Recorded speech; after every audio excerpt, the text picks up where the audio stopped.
දරුවනි සුබ සැන්දෑවක්. දුවල පුතාලට මාව ඇහෙනවද? ඇහෙනවා සර් දෙපාරක් ඇහෙනවා. සර් දෙපාරක් ඇහෙනවා. සර් දෙපාරක් ඇහෙනවා. දැන් හරි. දැන් හරිනේ. ඔව් සර් දැන් හරි. එතකොට පුතේ විදුලි බලය ඇන හිටීම නිසා පුතාලව සුපුරුදු වෙලාවට මුණ ගැහෙන්න බැරි වුණා. ඔයගලන්ට එහෙම වෙන්නේ නැති නේද? කරන්ට් එක ගියා නේද? ඔව් සර්. ඔව්. ඒ වුණාට දැන් මේ මොහොතේ මට දැන් පණිවිඩ කිහිපයක් එවලා තිනවා. ඔයගලන්ගේ යාළුවෝ කීප දෙනෙක්ට දැන් සම්බන්ධ වෙන්න බෑ. ඒගොල්ලන්ගේ දැන් මේ වෙලාවට පවර් ගිහිල්ලා. Power cut. නේද? දැන් මොකද කරන්නේ ඉතින්? ඉතින් ඒගොල්ලන්ට රෙකෝඩින් එක තමයි බලන්න වෙන්නේ නේද පුතේ? හරි. අපි ඉතින් හම්බන සුළුගේ දිශාව වෙනස් කරන්න බෑනේ. එන්න විදිහට මුහුණ දෙන්න තමයි වෙන්නේ පුතා. අපි එතකොට ප්‍රතිශත පාඩමේ පුතේ හෝම්වර්ක් එදා කොටසක් බැලුවා. දැන් මම බලන්න ඕන කොටස කියන්න බලන්න. තව අපි පුංචි කොටසක් බලලා ඊළඟ කොමිස් වලට යමු. නේද? වට්ටම් අපි අවසන් කරානේ නේ. කොහොම කතා කරන්නේ? ඔව් සර්. මම ඒතකොට සාකච්ඡා කරන්න ඕනේ කොතන ඉඳන්ද? 4:3 අභ්‍යාසය. 4:3 අභ්‍යාසයේ කීවෙනි ගාන ඉඳන්ද? 1 පළවෙනි ගාන ඉඳන් සර්. පළවෙනි ගාන ඉඳන්. 4:3 අභ්‍යාසයේ පළවෙනි ගාන. සර් අපි 3වෙනි ගාන පන්තියේදී කරා. තුන්වෙනි ගාන පන්තියේදී කරන්න හරියව මතක් කරන්න තායි දෙපාරක් කරයි. එතකොට දුවේ පුතේ අපිට මේකට උදව් කරන්න ඉන්නවා චෙනුමිද මුලින්ම ඉන්නේ අත උස්සලා චතුමි. චතුමි දුව අත උස්සලා ඉන්නවා. චතුමි අපිට උදව් කරන්න පුතේ. චතුමි සර් ගාන කියලා තියෙන්නේ රුපියල් 25000ක් ලෙස මිල ලකුණු කර ඇති රූපවාහිනියක් පිරිනැමීමේදී 100%ක වට්ටමක් පිරිනමනු ලැබේ. පළවෙනි ප්‍රශ්නේ අහන්නේ පිරිනැමූ වට්ටම කොපමණද කියලා. එතකොට අපි වට්ටම හොයාගන්න 25000 වැඩි කරන්න ඕනේ 100න් 5. 100න් 5.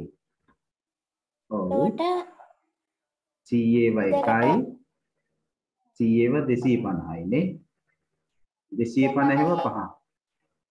එතකොට 1250ක් එනවා. 1250යි. ඒ කියන්නේ වට්ටම රුපියල් 1250යි පළවෙනි ප්‍රශ්නෙට උත්තරේ. බොහොම හොඳයි. දෙවෙනි ඔව්. දෙවෙනි එකේ අහනවා රූපවාහිනියේ විකුණුම් මිල සොයන්න කියලා. ඔව්. එතකොට විකුණුම් මිල හොයද්දී 25000න් වට්ටම අඩු වෙන්න ඕනේ. එතකොට 1250 අඩු වුණාම 23750ක් එනවා. දුව රුපියල් 23750 කියලා ඔයාගේ උත්තරේ අවසානයේ කියන්න. හරි? හොඳයි. බොහොම විශ්වාසයෙන් උත්තර දුන්නා. උත්තර දෙන විදිහට අනුව අපිට පේනවා පුතා මේ විෂය කාරණාව හොඳට ග්‍රහණය කරගෙන තියනවා කියලා. ඒක තමයි වෙන්නේ පුතා. අගේ කරනවා ඔයාව. හරි මම බොහොම හොඳයි. ඔව් කවුද කතා කරන්නේ? සර් මේ ඔගේ අර මේ වට්ටම දෙවෙනි අත හොයලා විකුණුම් මිල මුලින් හෙව්වට කමක් නැද්ද? විකුණුම් මිල මුලින්ම හොයලා වට්ටම දෙවෙනුවට හොයලා. ඔව් සර්. ගැටලුවක් නැහැ. හැබැයි අදාළ ප්‍රශ්න අංකෙට ඉදිරියෙන් උත්තරේ ලියවෙන්න ඕන. හරි? එහෙම දැම්මා සර්. හරි. වැරදි නෑ පුතා. අපිට ප්‍රශ්න අංක 2ට උදව් කරන්න ඉන්නේ ගවේෂා දුව. ගවේෂා දුවට අවස්ථාව. සර්. ඔව්. 105ක වට්ටමක් හිමිවන රෙදි වෙළඳ සැලකින් රුපියල් 1500ක් ලෙස මිල ලකුණු කළ කලිසමක් හා රුපියල් 1200ක් ලෙස මිල ලකුණු කළ කමිසයක් මිලදීගත් නින්දියට ඒ සඳහා ගෙවීමට සිදුවන මුදල කොපමණද? සර් මුලින්ම අපි හොයනවා කලිසමක් මිලදී ගන්න යන වියදම. ලකුණු කළ මිල අපි එතකොට පුතේ මෙතන ඊට මදි හින්දා මම white board එක ගන්නම් ගවේෂකව විනාඩියක් ඉන්න.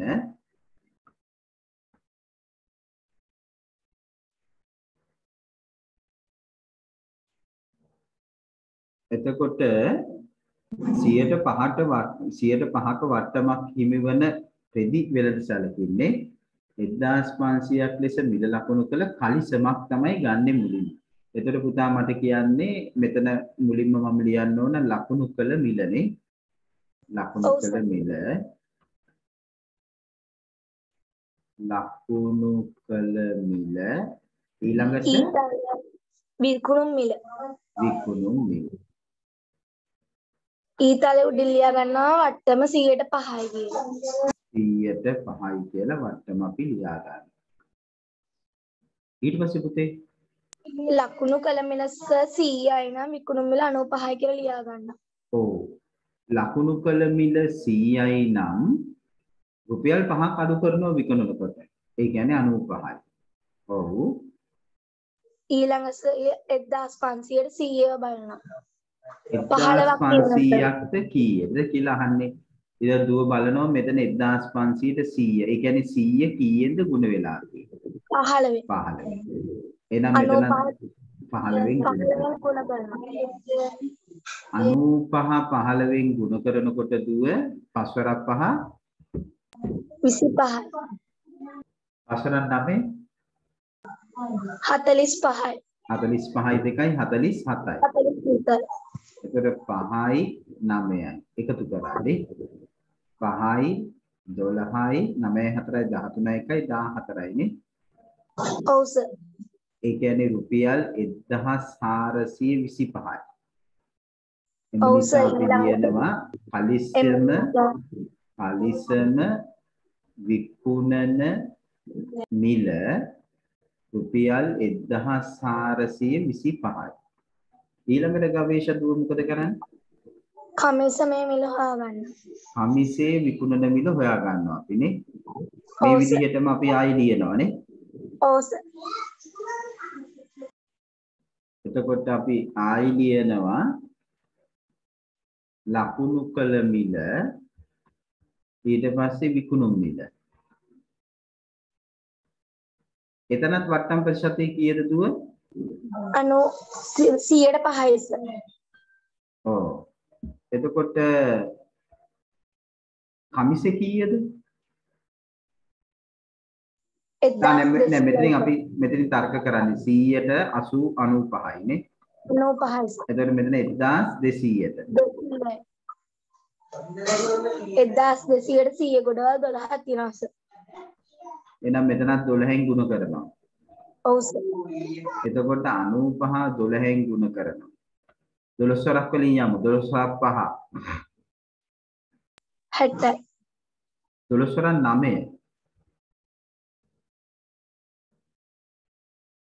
නැත්තම් 9 වරක් 12 108යි. 108යි 6යි එකතු වුනහම 114යි නේ. ඔව් සර්. එතකොට මෙතන එන්නේ රුපියල් 1140යි. ඔව් සර්. ඒ නිසා කමිසයේ විකුණුම් මිල රුපියල් 1140යි. ඊළඟට මොකද කරන්නේ? සර් ඊළඟට මම කලිසමේ කමිසේ මිල එකතු කරා. නිම්දියට ඒ සඳහා ගෙවීමට සිදුවන මුදල. ඔව්. එතකොට එන්නේ 1425ට 1140 එකතු කරා.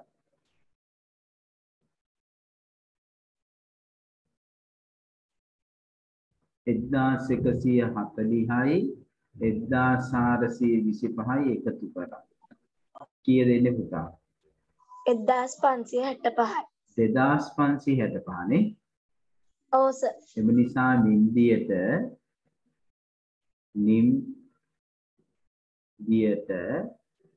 ගෙවීමට සිදුවන මුළු මුදල රුපියල් 2565කි. ඕකද පුතේ ගවේෂාවේ? ඔව් සර්. බොහොම හොඳයි පුතා. විශ්වාසයෙන් ඔබ උත්තර දුන්නා සැලසුමකට අනුව. මම පුංචි තැනක් ඔයාට හිතන්න දෙන්න හදන්නේ. ඔයා මේ ගැටලුව මෙච්චර දුර යන්නේ නැතුව විසඳන්න පුළුවන් ක්‍රමයක් තියෙන පුතේ. මෙච්චර දුර යන්න ඕනේ නැහැ. පොඩ්ඩක් හිතන්න. ඔය කමිසයේ මිල දෙක එකතු කරලා හදන්න පුළුවන් නේද? අන්න හරි. පුතේ අපිට වෙන වෙනම හොයන්න නැතුව මේ එකම වට්ටමනේ ලැබෙන්නේ. එකම වට්ටම. එතකොට පුතේ අපෙන් අහන්නේ වෙන වෙනම නෙවෙයි අපෙන් අහන්නේ ගෙවීමට සිදුවන මුළු මුදල. ගෙවීමට සිදුවන මුළු මුදලනේ අපෙන් අහන්නේ. ගවේෂකතුව සම්බන්ධ වෙලා නේද ඉන්නේ? ගෙවීමට සිදුවන මුළු මුදල අහන්නේ. එතකොට පුතේ අපිට මෙහෙම වෙන වෙනම ගන්න නැතුව මේක වැරදි නෑ. අපිට කාලය ඉතිරි කරගන්න පුළුවන්. දුවට ඒක කල්පනාවට ආවේ නැද්ද දන්නේ.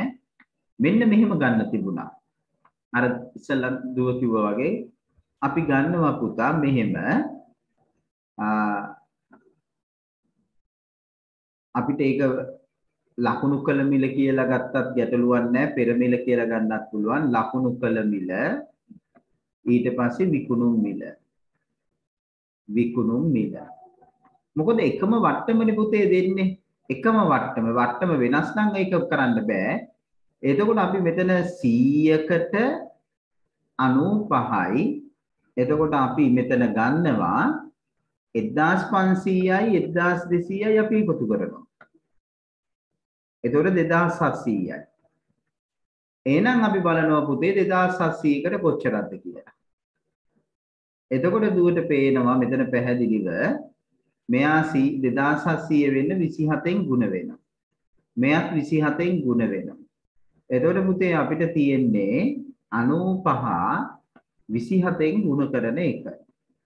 එතකොට 4 5 35න් 5 3ක් ඉතුරුයි 9 වරක් 7 63යි 3යි 66යි. දෙවරක් 5 10න් එකක් ඉතුරුයි දෙවරක් 9 18යි 1යි 19යි 5යි 6යි 9යි 6යි 15න් 1යි 1යි 1යි 2යි. මෙතන එනවා පුතා 2565. ඒක නේද ඉස්සල්ලා ආවේ. එම නිසා ගෙවිය යුතු මුළු මුදල කීයද? රුපියල් 2565යි. ගවේෂකතුව මොකද කියන්නේ? පැහැදිලිද? ඔව් සර්. එහෙම ගන්න පුළුවන් උනේ දුව මේ වට්ටම් ප්‍රතිශතයේ එකම අගයක් නිසා. තේරුණාද? මේ වට්ටම් ප්‍රතිශතයේ එකම අගයක් හින්දා අපිට අර දෙක එකතු කරලා ගන්න පුළුවන් පුතේ. කොහොමත් මිල අඩු කිරීමේ එකම විදියට නෙවෙයි. දැක්කද? එතකොට අපිට අර වෙනම හොයන්න ඕනේ නැහැ. අන්න ඒකයි. මේක සටහන් කරගන්න රතු පෑනෙන්. මෙහෙම කරලා නැති දරුවෝ මේක සටහන් කරගන්න. සර් මංගරේ සර් තවත් ක්‍රමයකට අර සර් කලිසම 1500 නේ අරන් තියෙන්නේ. එතකොට සර් ඒකේ වට්ටම් 1500 මිල ලකුණු කරලා තියෙනවා. ඔව් සර්. එතකොට 105 ගුණ කිරීම 1500. ඊට පස්සේ ගත්ත පස්සේ වට්ටම ඇවිල්ලා රුපියල් 75යිනේ. ඊට පස්සේ කමිසය 1200 ගුණ කිරීම 105. එතකොට රුපියල් 70යිනේ වට්ටම. එතකොට සර් මේ දෙකේම වට්ටම එකතු කරලා වට්ටම එකතු කරාම පස්සේ එන්නේ රුපියල් 135යි. ඒක මුළු මුදලින් අඩු කරා. ඔව් සර්. වැරදි නෑ පුතේ. ඒකත් හරි. ඊටත් වඩා මේක ලේසි නැද්ද? දැන් ඔයා එතනත් අවස්ථා දෙකකදී වට්ටම් හොයන්න එපා. නේ? වට්ටම් හොයන අවස්ථා දෙකකදී. වට්ටම කියන්නේ අඩු කරන ප්‍රමාණය. ඒ අඩු කරන ප්‍රමාණය ඔයා හොයලා ඒ දෙක එකතු කරලා ලකුණු කරන ලද මුළු මුදලින් අඩු කරනවා. වැරදි නෑ. ඔබට ලකුණු ලැබෙනවා. හැබැයි මෙතන අපිට එකපාරම විකුණුම් මිල ගන්න පුළුවන් මෙතනින් නේ. වට්ටම හොයන්න ඕනේ නෑ. අපිට කෙලිම විකුණුම් මිල ගන්න පුළුවන්. පුතත් මේක සටහන් කරගන්න පුතේ. හරි? වැරදි නෑ. හරි වැරදි නෑ. ඔයා කියපු එක හරි. නමුත් අපි වඩා සුදුසු ක්‍රමයටනේ යන්න ඕන විභාගයකදී. අපි දැන් ගැටලුවක් විභාගයේ පැත්තකින් දාමුකෝ ගානක් හදනකොට අපිට කාලය අඩුවෙන් නිවැරදිව තර්කානුකූලව අපිට විසඳුම් ගන්න පුළුවන් ලේසි ක්‍රමයකට යන්න ඕන. එහෙනම් මේ ක්‍රම දැනගෙන ඉන්න එක වඩාම වටිනවා. හරි? ඒක දැනගෙන ඉන්න එක. අපි එන්නේ දැන් ගවේෂකවරු අපිට පැහැදිලි කිරීම කරා. ඔබ ඉස්සලා ලියා ගන්නකො මේකනේ. නැත්නම් කාලේ මදුවේ. ලියලා ඉවර වෙලා මම දැනුවත් කරා.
පුතාලා සටහන් කරගෙන ඉවරද? හරිද?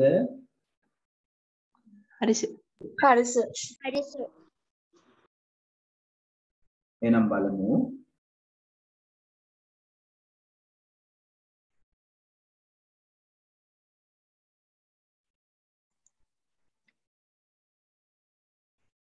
දරුවනි අපි එනවා ඊළඟ ප්‍රශ්නෙට. ප්‍රශ්නාංක 4 තුනක් කරානේ. ප්‍රශ්නාංක 4 ලොකු ප්‍රශ්නයක් කොටස් තුනක් තියෙනවා. කවුද අපිට ඒකට උදව් කරන්නේ? ඊළඟට ඉන්නේ ප්‍රවීන් ඉන්නේනේ. ප්‍රවීන් මනුෂාන් කතා කරන්න පුතේ. ඔව් සර්. එතකොට සර් හතරවෙනි ප්‍රශ්නේ කියලා දෙන්නේ පාපැදි අලෙවිකරුවෙකු රුපියල් 8000කට මිලදී ගත් පාපැදියා ගත් මිලෙන් 125%ක ලාභයක් ලැබෙන පරිදි විකිණීම සඳහා මිල නියම කොට ඇත. අත්පිට මුදලට මිල දී ගන්නේ නම් 10%ක වට්ටමල් දෙනු ලැබේ. එතකොට සර් පළවෙනි ප්‍රශ්නේ අහගෙන පාපැදි ප්‍රවීන් ඔන්න මමත් කියවනවා ප්‍රශ්නේ. රස කෑමක් හම්බුනාම ප්‍රවීන් එකපාර කාලේ ඉවර කරන්නේ නෑ නේද? තලු මරමින් කියනවන්නේ තරු මරමින් කනවා. මේ බලන්න මේක අපි පාපැදි අලෙවි කරුවෙකු රුපියල් 8000කට මිලදීගත් පාපැදියක් ගත් මිලෙන් 125%ක ලාභයක් ලැබෙන පරිදි විකිණීම සඳහා මිල ලකුණු කොට ඇත. දැන් 125ක් කිව්ව ගමන් ප්‍රවීන්ට මතක් වෙන්නේ නැද්ද? 4න් පංගු එකක් කියලා. නේද? 4න් පංගු එකක්. ලාභ තියාගෙන තමයි එයා මිල ලකුණු කරන්නේ. අපි කැතයිනේ. 4න් පංගු එකක් 8000ට ගත්තේ. 4න් පංගුවක් කියන්නේ පුතා කීයද? මේ 8000න් 4න් පංගුවක් කාලකෝ 8000න් කාලක් කොච්චරද? රුපියල් 2000. එතකොට මෙයා රුපියල් 2000ක් ලාභ බලාපොරොත්තු වෙනවා මේ 8000 පාපැදියේ. හැබැයි ඊළඟට මොකද වෙන්නේ? එයා හැබැයි 110ක අත්පිට මුදලට මිල ලකුණු මිලදී ගන්නේ නම් අත්පිට මුදලට ගන්නවා කියන්නේ මොකද්ද ප්‍රවීන්? අත්පිට මුදලට මුදල් දීලා ගන්නවා කියන එක. එකවර මුදල් දීලා ගන්නවා. මොකද අපි ওই වාණිජ දැන් අපි දන්නවා පහසු ගෙවීමේ ක්‍රම කියලා පේනවා. ආප්මනේ කොටස් වශයෙන් ගෙවලා ගන්න පුළුවන්. මේක අත්පිට මුදලට ගන්න. එකවර මුදල් ගෙවලා ගන්නවා නම් 110ක වට්ටමක් දෙනවා. මේ 10ක් අඩු කරනවා. හරි. පුතක් කිව්වා ඒ වගේ. දැන් අපි යමු ප්‍රශ්නෙට. පළවෙනි ප්‍රශ්නය. එතකොට ලාභ ප්‍රතිශතය ඇවිල්ලා 125යි. ගත් ලාභ ප්‍රතිශතය 125යි. දැන් පාපදී විකිණීමට ලකුණු කර ඇති මිල අහන්නේ නේ. එතකොට ඔයා ගත්තේ කොහොමද ක්‍රමය? ලාභ ප්‍රතිශතය 125යි. ගත් මුදල රුපියල් 100ක් වන්නේ නම් විකුණන මුදල ඇවිල්ලා 125 නිසා වෙන්නනේ. ඒ කියන්නේ 125ක් එකතු කරාන් පස්සේ 125යි. එතකොට මෙතන එන්නේ ලකුණු කළ මිලනේ. ඔව් සර්. ලකුණු කළ මිල මෙතන නෑ. ලකුණු කළ මිල නෙමෙයි මේ ගත් මිල. නේ? ඔව් සර්. මෙතන එන්නේ ගත් මිල. ගත් මිල මෙතන එන්නේ ලකුණු කළ මිල. ලකුණු කළ මිල 125යි. 100ට ගත්තා නම් 125ට තමයි ලකුණු කරන්නේ. එතකොට ගත් මුදල රුපියල් 100ක් වෙනවා නම් විකුණන්නේ 125ටනේ. එතකොට ගත් මුදල රුපියල් 8000ක් වෙනවා නම් විකුණන්න ඕනේ 8000 ගුණ කිරීම. ඔයා මේක x කියලා ගත්තද එහෙම? එහෙනම් 8000 ගුණ කිරීම 125 බෙදීම 100. 100 1යි 100 80යි. ඊට පස්සේ 125 8න් ගුණ කරලා මේ 1000යි. ඒකට බිඳුවක් එකතු කරාන් පස්සේ රුපියල් 10000යි. 125 වට 1000යි. අකට බිඳුවක් ආවම 10000යි. ඒ කියන්නේ ලකුණු කරන්නේ රුපියල් 10000ක්. අපි ලියනවා එම නිසා ලකුණු කළ මිල රුපියල් 10000යි. හරිනේ? කොහොමයි? right දෙවෙනියට. අපි ඒක ඔන්න ඔහොමයි. දෙවෙනි එක. දෙවෙනි එකේ අහලා තියෙන්නේ වට්ටම් මුදල සොයන්නේ කියලා. එතකොට අපි වට්ටම් මුදල සොයන්න ඕන නම් දෙවෙනි එකේ ප්‍රශ්නේ කියවන්න. වට්ටමත් දුම්පසු පාපැදී මිල. හරි. වට්ටම් මුදල නෙමෙයි. ඔව් සර්. මේ එතකොට සර් මම ලිව්වේ මම මුලින්ම සර් වට්ටම හෙව්වේ. වට්ටම හෙව්වා. ඔව් සර්. එතකොට රුපියල් 10000යි. 10000 ගුණ කිරීම 110යි. 10000 ගුණ කිරීම 110යි. අර අත්පිට මුදලට ගණන 110ක වට්ටමක් 10යි 10යි 10යි කීයක්ද අඩු කරන්නේ රුපියල් 1000යි. දැන් මොකද පාපැදී මිල එනවා. එතකොට 10000න් 1000ක් අඩු කරාන් පස්සේ මේ නිසා පාපැදී මිල අත්පිට මුදලට ඇතුළු වේ රුපියල් 9000. ඒ කියන්නේ 10000න් අඩු කරනවා 9000 රුපියල් නේ. ඔව් සර්. අන්න හරි. අනිත් එක තිබුණොත් අහන්න. ඊළඟට අපි එනවා තුන්වෙනි ලකම් අංක 3ට. ඒකේ අහලා තියෙන්නේ පාපැදී අලෙවිකරුවෙකු පාපැදිය මිලදීගත් මුදලින් 120ක ලාභ ප්‍රතිශතයක් ලැබෙනසේ මිල ලකුණු කළහොත් 120ක ලාභ ප්‍රතිශතයක් ලැබෙනසේ මිල ලකුණු කළහොත් එවිට පාපැදියේ විකුණුම් මිල. ඊට පස්සේ ඒකේ ලාභ ප්‍රතිශතය 120 කියලා ලියා ගන්න.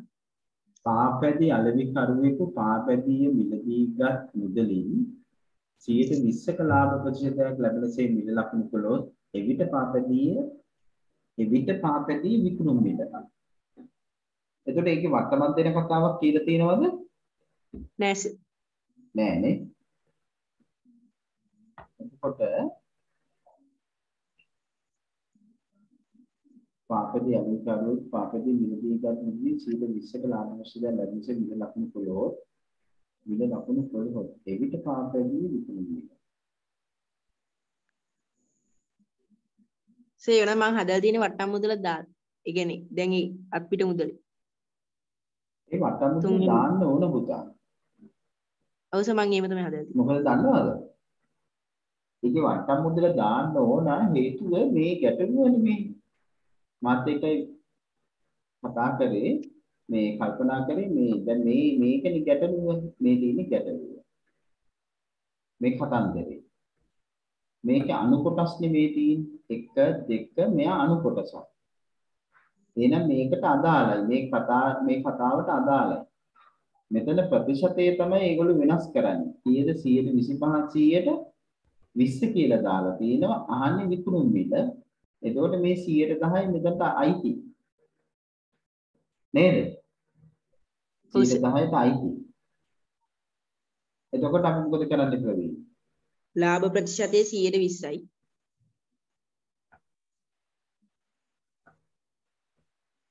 අපි මුලින්ම ගන්නේ අර ඉස්සෙල්ලා වගේනේ. මොකද්ද ගන්න? අපි ලකුණු කළ මේ ගත් මිලනේ. ගත් මිල ඊට පස්සේ ලකුණු කළ මිල 120යි.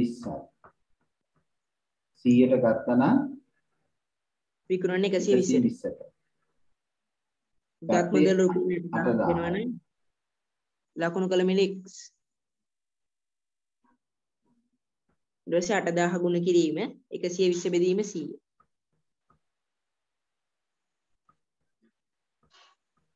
එක 80ෙන් ගුණ කරා 12ක් 96.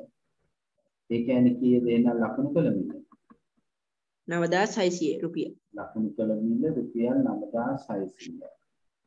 ඊට පස්සේ අත්පිට මුදලට ගැනීමේදී 110 වට්ටම ලැබීම. ඔව්.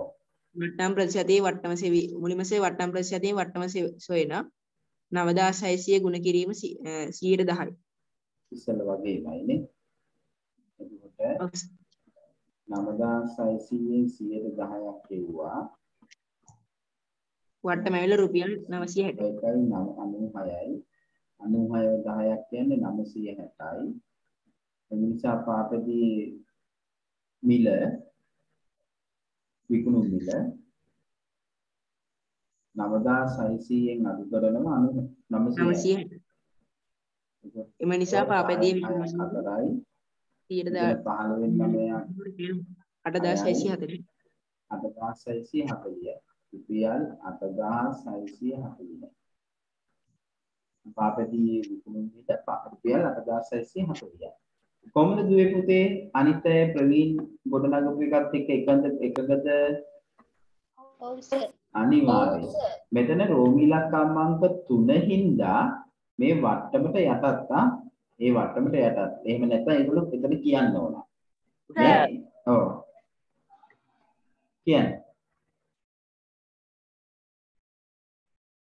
ගැටලුවක් නම් අහන්න. සර් පළවෙනි ප්‍රශ්නේ වට්ටම ගැන අහලා නැහැ. දෙවෙනි ප්‍රශ්නේ ආපු ඒක වෙනම කොටසක් විදිහට වට්ටම ගැන අහලා තියෙන්නේ පළවෙනි එක දෙවෙනි එකේ.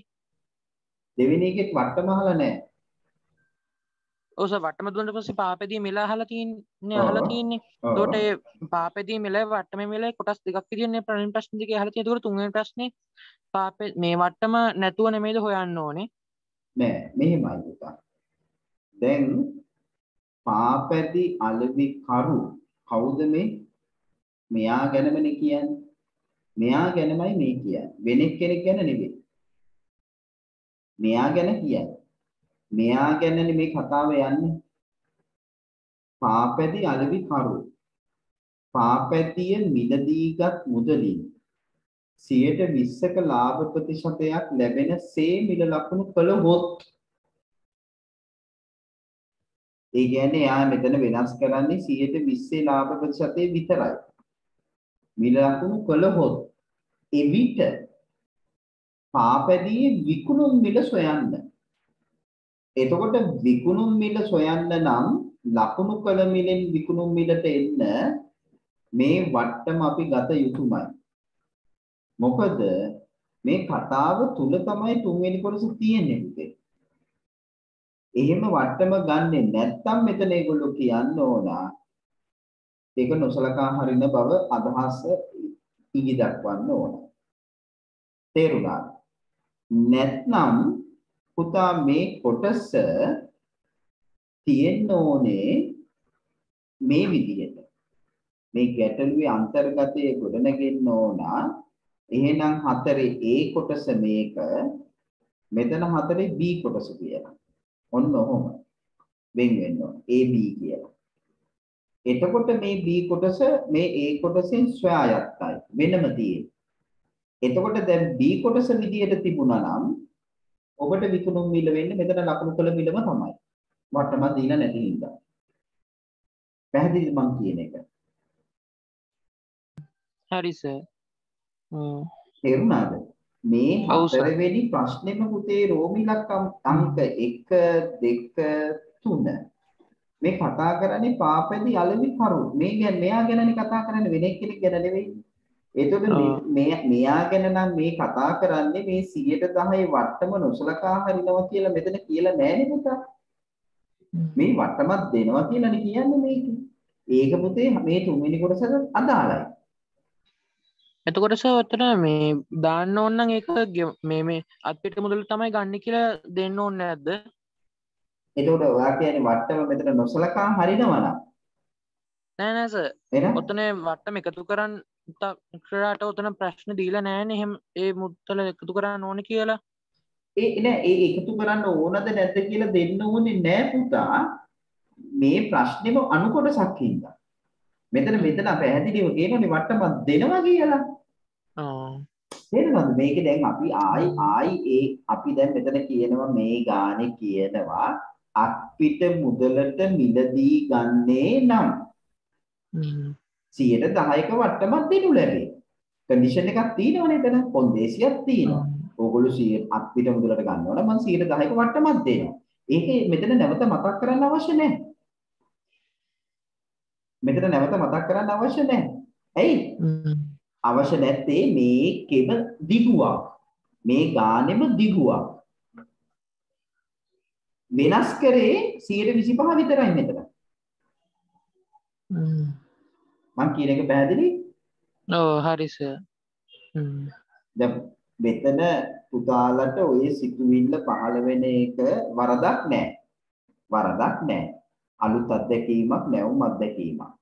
මොකද මෙතන වට්ටමක් ගැන කතා කරලා නැති හින්දා ඔබට හිතෙනවා මේ ලකුණු කළ මිලම තමයි විකුණුම් මිල වෙන්නේ කියලා. මෙතන කතා නොකලාට මේ කොටස අයිති අන්තර්ගතය වෙන්නේ මේක. මේ තමයි ගැටලුවේ ප්‍රස්තුතය. ගැටලුවේ ප්‍රස්තුතය. ප්‍රස්තුතය කියන්නේ ප්‍රකාශනය. මේ ප්‍රකාශනයට යටත්ව තමයි මේ ප්‍රශ්න ගොඩනගෙන්නේ. තේරුණාද පුතේ? ඒකෙන් සොයායත්ත වෙන්න නම් ඒකෙන් වෙන්න නම් AB කියලා මෙහෙම දාන්න ඕන පුතා. AB කියලා දාලා තිබුණා නම් එතකොට B කොටස ඒට අදාළ නැහැ. ඒක වෙනම ගන්න. පැහැදිලිද? එතකොට මේ 110 වට්ටම මෙයාට අයිති නැහැ. පැහැදිලි? ඔව්. අන්නේ. ඔයා මම හිතන්නේ වට්ටම ගන්න නැතුව වෙන්නේ නැති ගත්තේ නේ? ඔව් ඒක නිවැරදි කරගන්න. ඒක නිවැරදි කරගන්න. තව කතා කරන්න බොහොම හොඳයි. එහෙම තමයි කතා කරලා ඒව විසඳ ගන්න ඕන. ඒව කතා කරලා විසඳ ගන්න ඕන. එතකොට තමයි ඔයගොල්ලෝ මේ වැඩසටහන තුල සාර්ථකත්වයේ ලබන්නේ. සාර්ථකත්වයේ ලබන්නේ එතකොට. පස්වෙනි ප්‍රශ්නෙටත් යමුද අපි? පස්වෙනි ප්‍රශ්නෙට යමු. මේක ඔයගොල්ලෝ අවශ්‍ය පරිදි සටහන් කරගන්න. පස්වෙනි ප්‍රශ්නෙට අපි උදව් කරන්න ඉන්නවා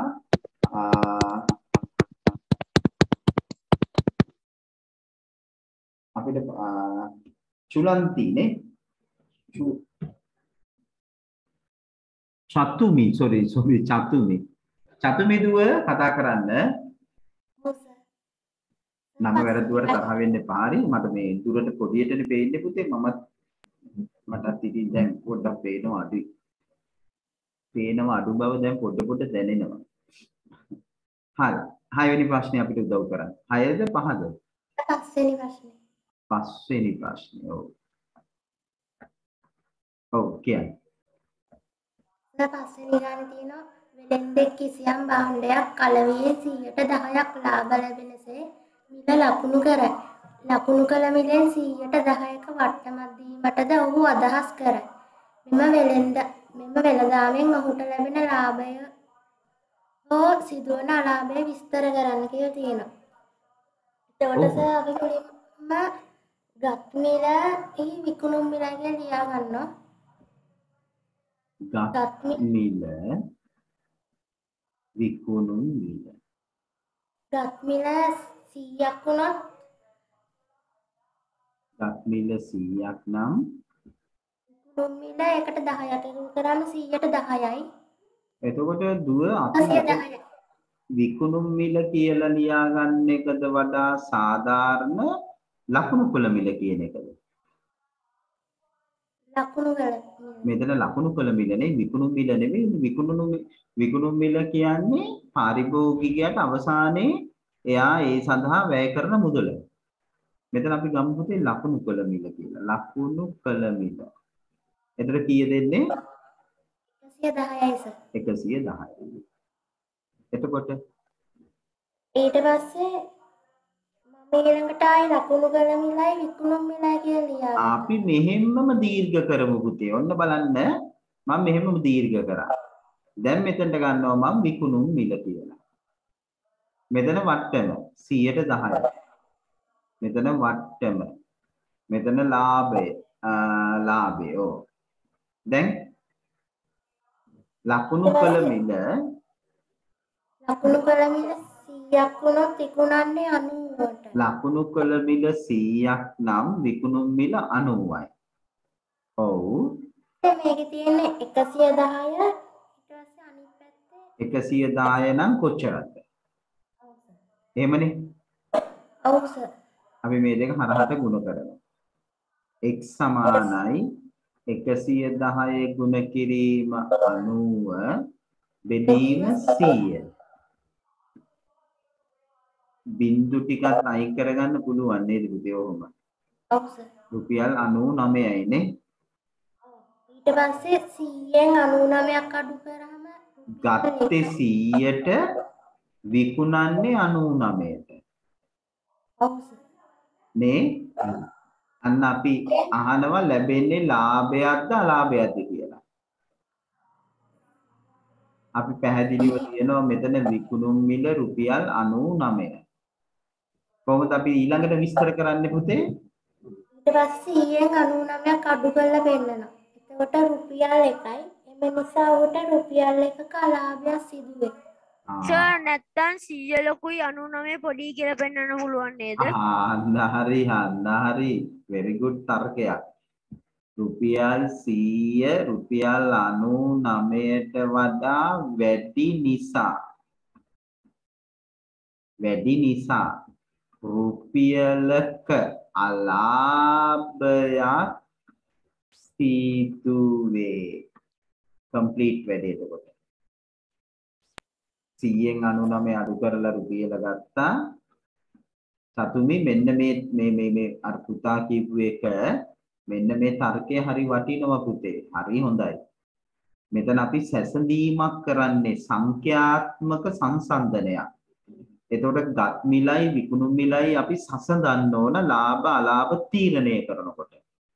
එතකොට මෙතන ගත් මිලට වඩා විකුණු මිල වැඩි. තවත් හොඳයි තවත් ඒක වචනෙන් ලියනවා නම් තවත් හොඳයි. මෙතන අපිට කියන්න පුළුවන්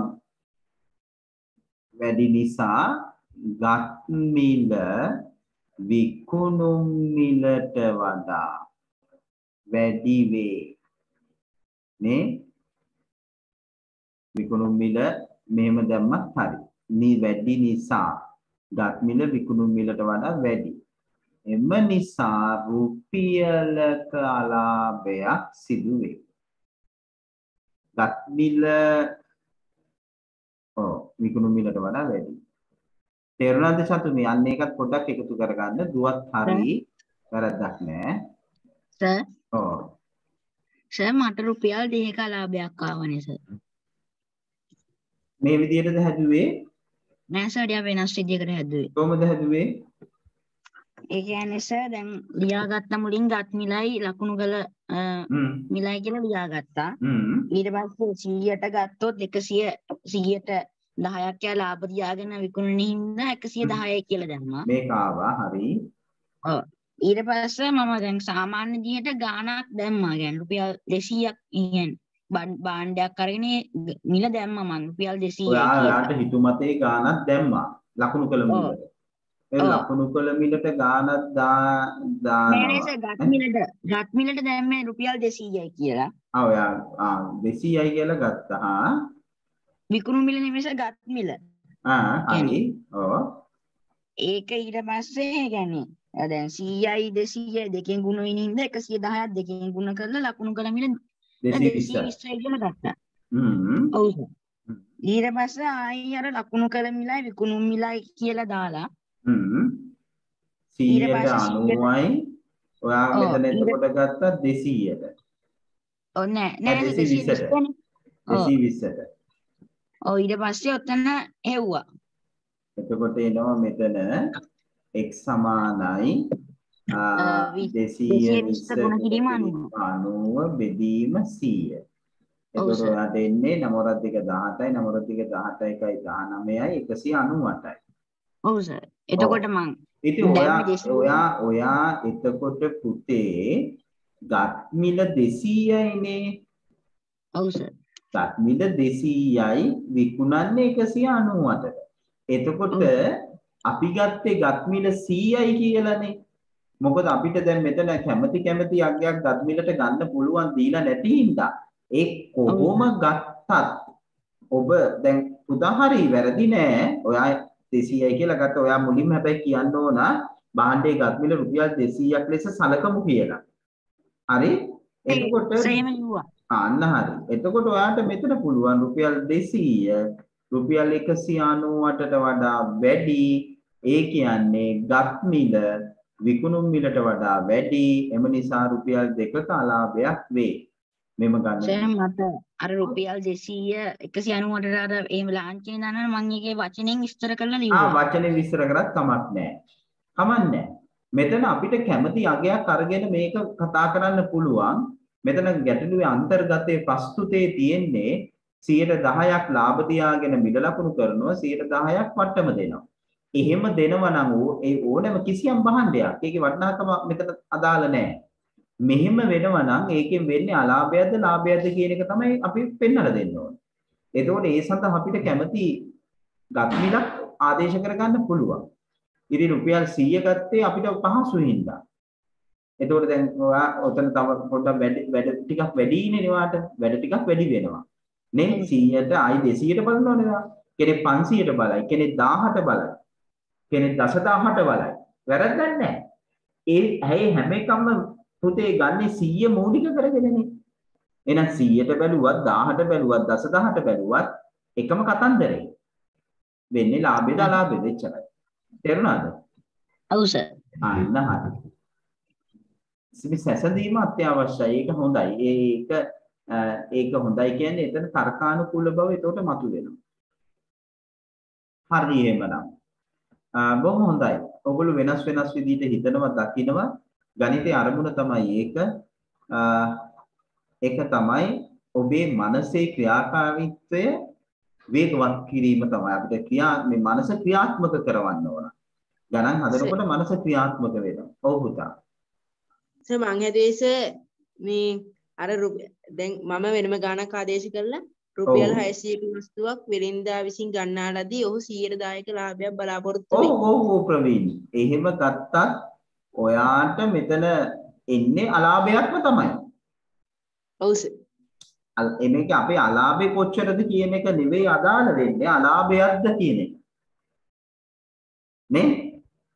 එතකොට ඔතන රුපියල් 1ක අලාභයක් කියලා දෙන එක 100ට 1ක අලාභයක් කියලා ප්‍රතිශතයක් විදිහට දෙන්න බැරිද? අලාභ ප්‍රතිශතයක් විදිහට. ඔව් සර්. අලාභ ප්‍රතිශතයක් විදිහට ඔබට මේක 100ට 1ක් කියලා දාන්න පුළුවන්. වැරද්දක් නැහැ. 100ට 1ක අලාභයක් සිදුවේ. එතකොට අර අනිත් අවස්ථාවලත් අලාභ ප්‍රතිශතය ගණනය කරනවා නම් 100ට 1ම තමයි එන්නේ. පුතා එතන හොඳ පෙන්වීමක් කරේ. ප්‍රතිශතාත්මකව මේක පෙන්වන්න පුළුවන් මෙච්චර අලාභයක් වෙනවා කියලා. නේ? සමස්ත ගනුදෙනු අවසානයේ 100ට 1ක අලාභයක් වෙනවා. රුපියල් 100ක් තමයි මම වැය කරේ. 100ට 1ක අලාභයක් වෙනවා. ඉතින් අර ඉස්සල්ලා අර පුතාට 200ට 2ක් නේ අලාභය ආවේ. 200ට 2ක් කියන්නේ 100ට 1ක්. නේද පුතා? දැන් ප්‍රවීන්ට ඇවිල්ලා ඇත්තේ 600ට 6ක් අලාභේ. නේද ප්‍රවීන්? 600ට 6ක් නේද ආවේ අලාභේ. කො ප්‍රවීන් නැද්ද? ප්‍රවීන් 600ට 6ක් නෙමෙයිද ඔයාට අලාභය ආවේ? මට ආවේ මේ මොහු 110ක වට්ටම ඇතිව විකිණිය යුතු නා රුපියල් 500 500ද ගත්තේ 500ද 600 ගත්තේ 600 නම් රුපියල් 6ක් අලාභ ආවේ නැද්ද? 600 ලකුණු කලේ කීයටද? 6ක් තමයි මට අලාභය ආවේ. ඒක තමයි. එන්න ඕන අනිවාර්යයෙන්. ඒ කියන්නේ 100ට එකක්. හරි. පැහැදිලිද හැමෝටම? බොහොම හොඳයි. අපේ දැන් ඔයගොල්ලෝ දැන් ඇත්තටම දැන් කීප දෙනෙක් මේ හා සම්බන්ධව කතා කරනවා සාකච්ඡා කරනවා තමන් හදපු ක්‍රමයේ ඉදිරිපත් කරනවා. ඉතින් දුවේ පුතේ ඔබ හැමෝටම මේක විවෘතයි. අනිත් අයත් මේ විදිහට වෙලාව අරගෙන කතා කරන්න ඉදිරිපත් කරන්න. එතකොට තමයි මේක එකක් තමයි සජීවීකරණය සක්‍රීය බව ඇති වෙන්නේ. එතකොට තමයි මේක සුපුරුදු පන්ති කාමරේනුත් එහාට ගිය කාරණාවක්. දැන් සාමාන්‍යයෙන් අපිට ෆිසිකල් පන්ති එකත් මේ වගේ ලොකු අදහස් ඉදිරිපත් කිරීම වෙන්නේ නැහැ නේ. ටිකක් අපහසුයි ඒ වගේ තැනකට. නේ එතනදී ඕගොල්ලෝ සමහර එකක් තමයි ඕගොල්ලෝ එහෙම අදහස් ඉදිරිපත් කරන්න පෙළඹෙන්නේ නැහැ ලැජ්ජ බය හින්දා. එහෙමත්ම ළමයි තමයි එහෙම ඉදිරිපත් වෙන්නේ. දැන් ඔබට මෙතන කොහෙත්ම ලැජ්ජ බයක් ඇති කරගන්න අවශ්‍යම නැහැ. එහෙනම් ඕගොල්ලන්ට අදහස් ඉදිරිපත් කිරීම තමන් හදපු ක්‍රමයේ දැක්වීම එතකොට අලුත් ක්‍රම ඉදිරිපත් කිරීම ඒක හරිය වටිනවා. අන්න ඒ තුලින් තමයි පුතා ඔයගොල්ලෝ තුල පෞරුෂ ලක්ෂණ ගොඩනැගෙන්නේ. මෙතන මේ ගැටලුවට උත්තරයක්ම හොයන එකම නෙවෙයි එතනින් එන්නේ.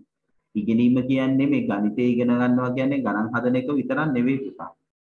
ඒ තුල ඔබේ බොහෝ දේවල් චර්යාමය ලක්ෂණ යහපත් පැත්තට ප්‍රගුණ වෙනවා.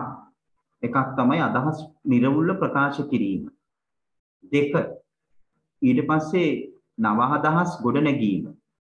3 හික්මීම සංයමය ඉවසීම ටිකක් ඉවසලා තමන් ඒ අදාළ වාරයේ අරගෙන කතා කරන එක ඒකත් හරි චර්යාමය ලක්ෂණයක් හොඳ. ඊට පස්සේ තමන් තුල ආත්ම අභිමානයක් ගොඩනැගෙනවා. ආත්ම අභිමානය කියන්නේ අපේ දරුවන්ට දැන් ඉතාමත්ම අඩුම මේ ඒ කියන්නේ ළමයින් නැති බොහෝ දෙනෙක් මේක ගැන අවධානය යොමු වෙන්නේ ආත්ම අභිමානය. අපි හැමෝටම යම් හැකියාවන් තියෙනවා. ඒ හැකියාවන් අපි හංගගෙන ඉන්නේ. දන්නේ නැහැ. ඒ දේවල් මතුවෙන්නේ පුතා අදහස් ප්‍රකාශ කිරීම තුල. ඒක හරි වටිනවා. ඊට පස්සේ ආත්ම ශක්තියක් ගොඩනගෙනවා කොන්ෆිඩන්ස් තමන්ට ආත්ම ශක්තියක් මට මේවා පුළුවන් කියන හැඟීම එන්න ඕන. එතකොට පුතා අපිට ඕගොල්ලන්ව ගෙනියන්න හරි ලේසි. එතකොට ඕගොල්ලන්ට මේ ඉනිමන් බැඳ ඉන්න ඕනේ නෑ පුතා. පුංචි කූණියක් ගහපු ගමන් ඕගොල්ලෝ නැගගෙන යනවා. අන්න එතනටයි අපි ගෙනියන්න ඕනේ. නැත්තම් ගුරුවරයයි අම්මයි තාත්තයි එකතු වෙලා ඉනිමන් හදලා නැගපම් පුතේ දැන් කී යටින් ඉඳගෙන තල්ලු කරලා ටිකක් උඩ නග්ගලා ඉවර වෙලා අතහැරියොත් එimhe පුතේ කඩාගෙන වැටෙනවා. ඇයි? ඉතුරු ටිකත් බලාපොරොත්තු වෙනවා අනිත් අයගේ උදව්ව. Taman තනියම මේක ගොඩනගා ගන්න බැරි හින්දා කඩාගෙන වැටෙනවා. ඉතින් අම්මලා තාත්තලා ගුරුවරු ඕගොල්ලන්ව O level A level විභාග වෙනකන් ඔහොම තල්ලු කරගෙන ගිහිල්ලා ඕව නග්ගලා ඉවර වෙලා අතහැරිය ගමන් ඒත් කඩාගෙන වැටෙනවා. ඇයි? තමන්ගේ පෞරුෂය ගොඩනැගිලා නැති හින්දා.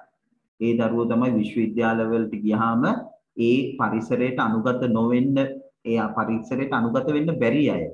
සමහර අය ඉන්නවා. මට ඕන තරම් උදාහරණ කියන්න පුළුවන් අපි ඉගෙන ගත්ත දරුවෝ කියනවා ඇවිල්ලා ඒගොල්ලන් මොකද්ද සමහර තැන්වලදී ඒගොල්ලන්ගේ සමහර යාළුවන්ට ඒ අනුගත වෙන්න බෑ ඒ පරිසරයට. දරා ගන්න බෑ.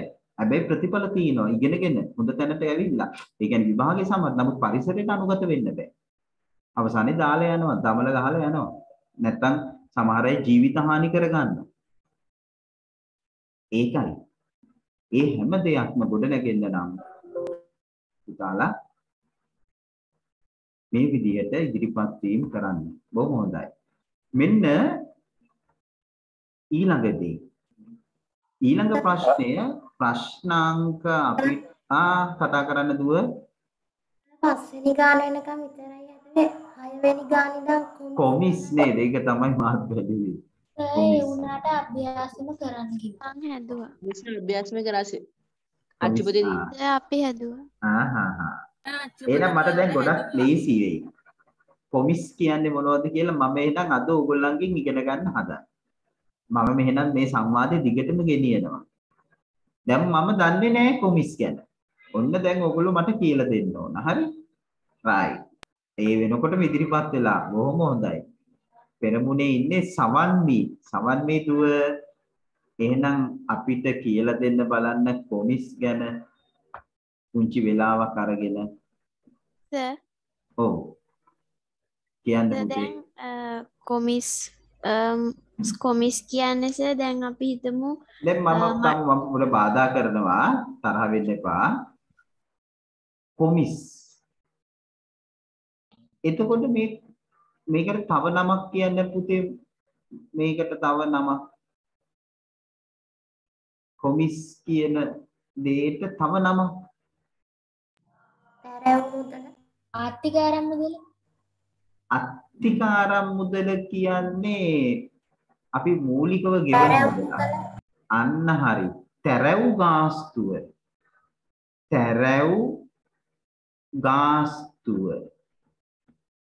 සමන්වි තැරව් ගාස්තුව කියලා අහලා නැද්ද?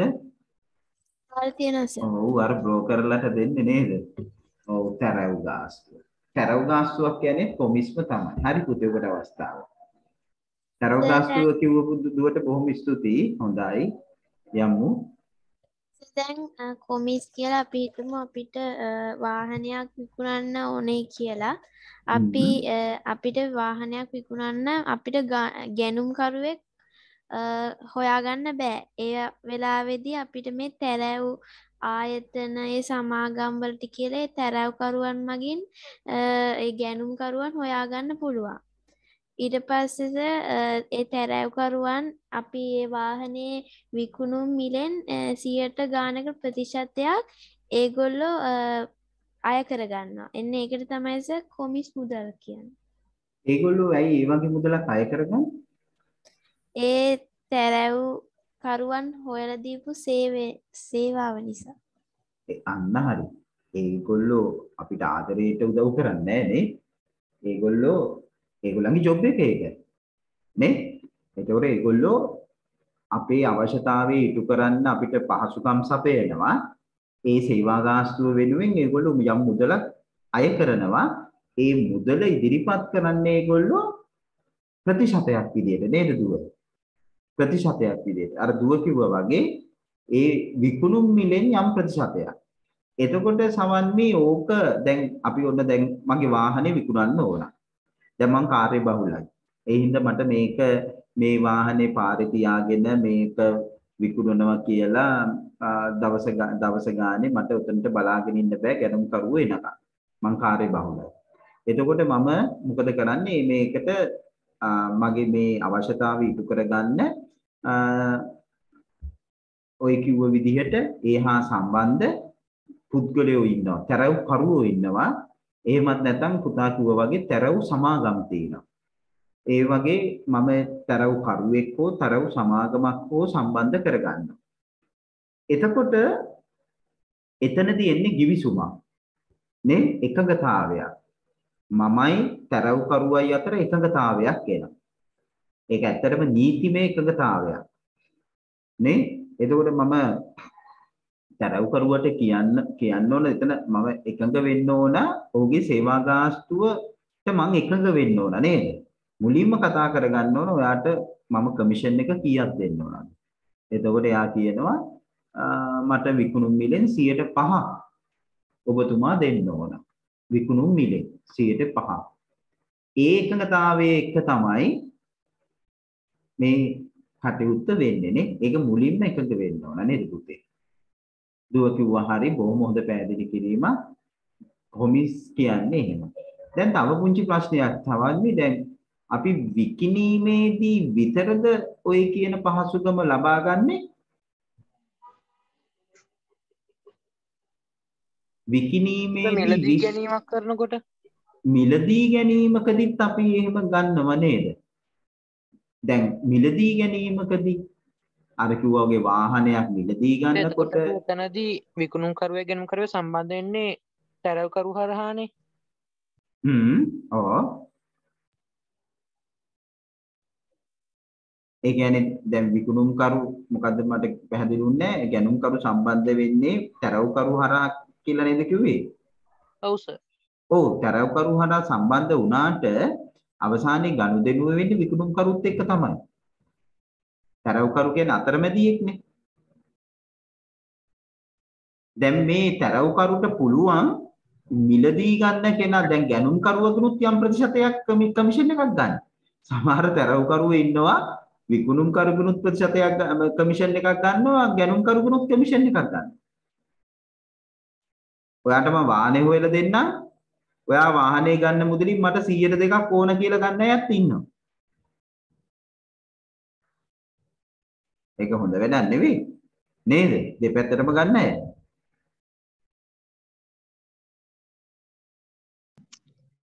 එතකොට මේ වගේ දේවල් වෙන්නේ අපි මේ වගේ තරවකරුවෝ යොදාගන්නේ ඇත්තටම මේක මේ සමාජයේ මේ කොමිස් කිව්ව ගමන් ඉතින් අපිට මේකේ සමාජය තුල ගොඩනැගිලා තියෙන්නේ වැරදි ප්‍රතිරූපයක් නේද? පුතාලට දැන් මේ වචනේ හොඳට අහලා ඇති දේශපාලන කතිකාවත්වල නේ අච්චර කොමිස් කියවුවා මෙච්චර කොමිස් කියවුවා මෙච්චර කොමිස් කියවුවා කියලා කියනවා. ඉතින් ඒ තුල මෙන්නේ මේ වචනේ මේ වචනය පිළිබඳ වැරදි ප්‍රතිරූපයක් ගොඩනගෙනවා මිසක් මේක පුතා නියමිත විදියට ගත්තොත් මේක එක අතකින් ආදායම් උපයන ක්‍රමයක් සර්ව සාධාරණව මුදල් උපයන ක්‍රමයක්. හරි? මේකේ මහා ලොකු කොමිස් මුදල් ගන්නෙ නෑ. ඒ සේවා ගාස්තුවක් තමයි අය කරගන්නේ.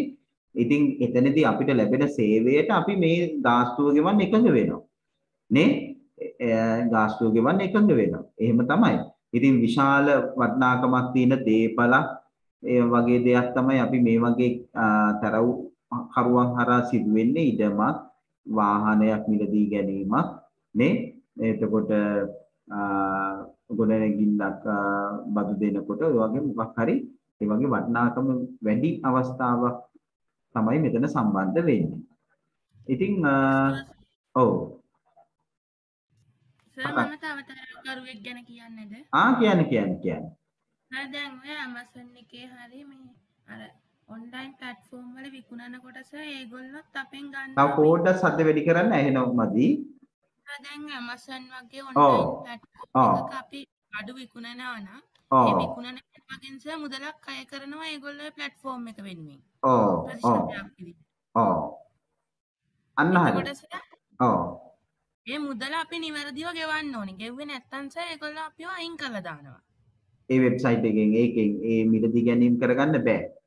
දැන් අලුත් කවුද අපිත් එක්ක කතා කරන්නේ කවුද පුතා මේ සේනාත් හොඳ පැත්තක් මතක් කරේ.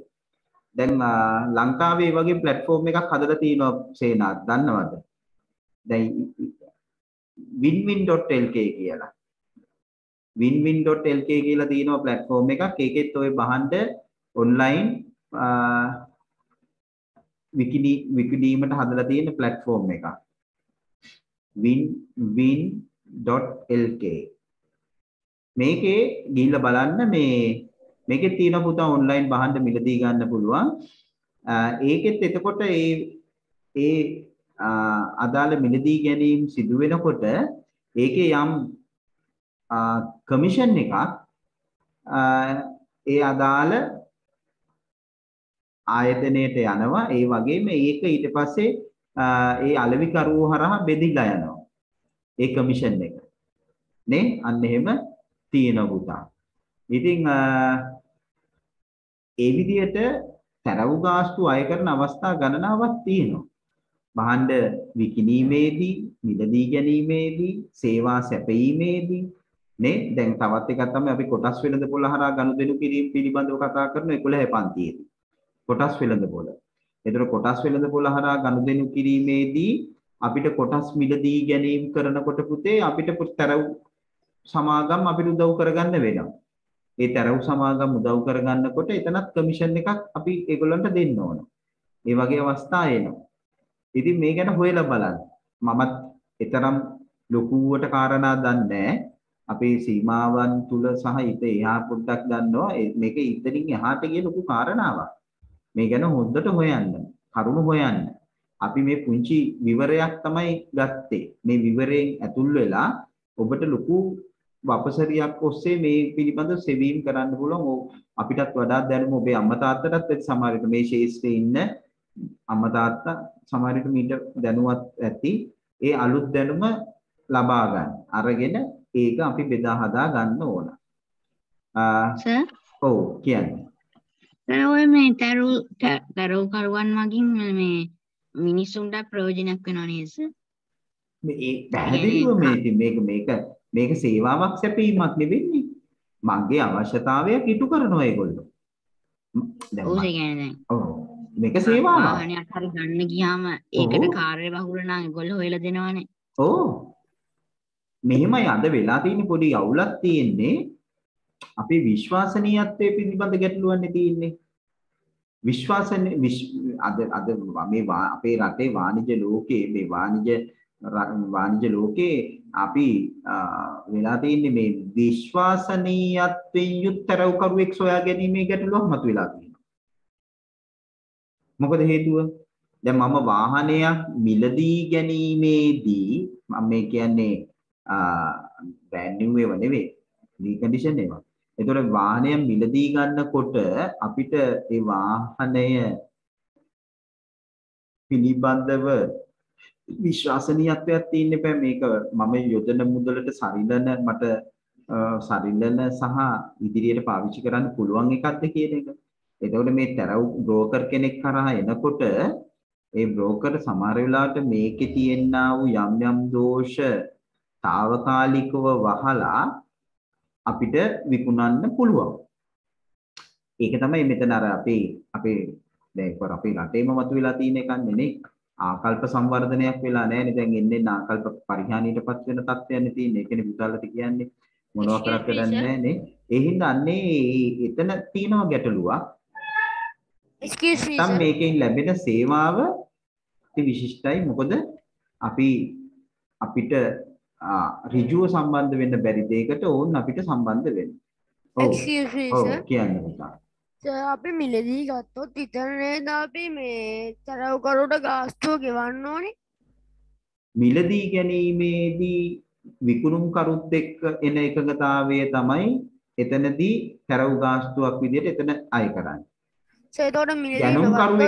ගැනුම් කරුවෙක්ට ලබා දෙන සේවාව වෙනුවෙන් ගැනුම් කරුවාගෙනුත් ඔහුට පුළුවන් කමිෂන් එකක් ගන්න.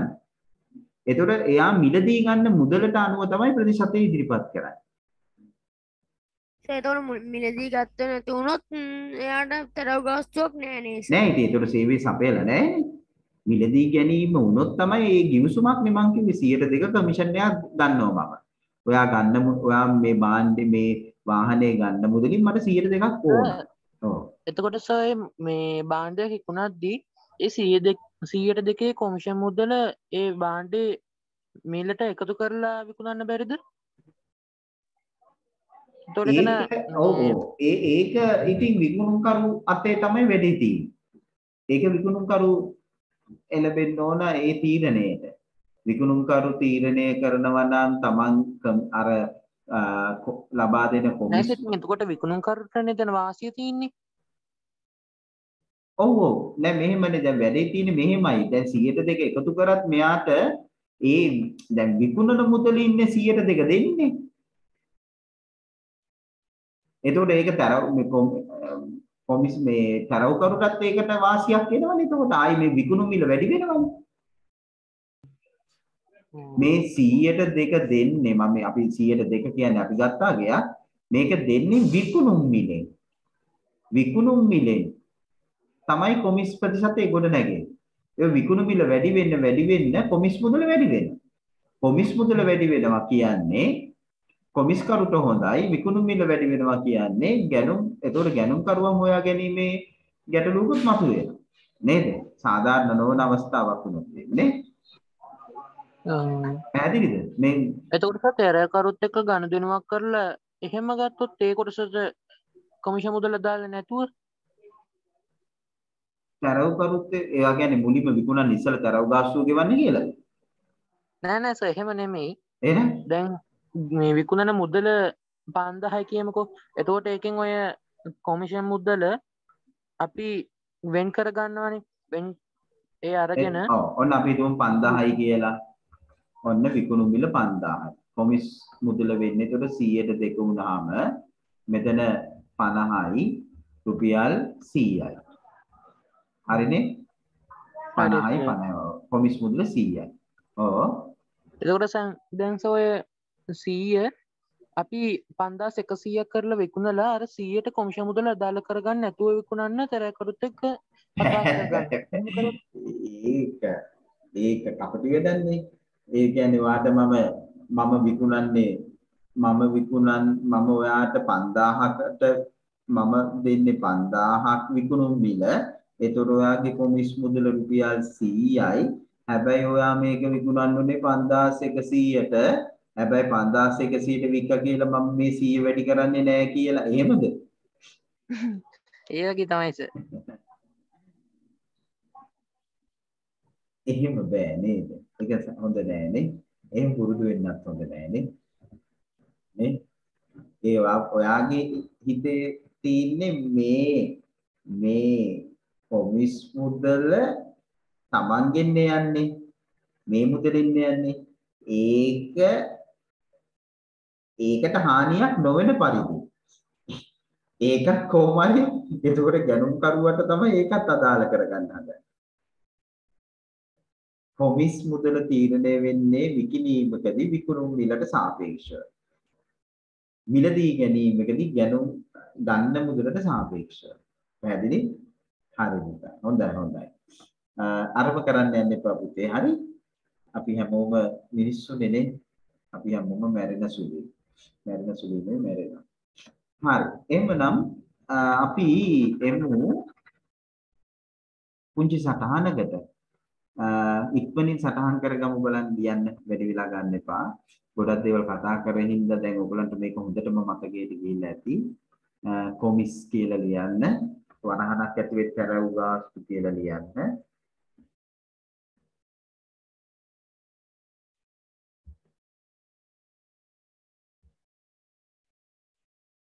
ඉහළ වටිනාකමක් ඇති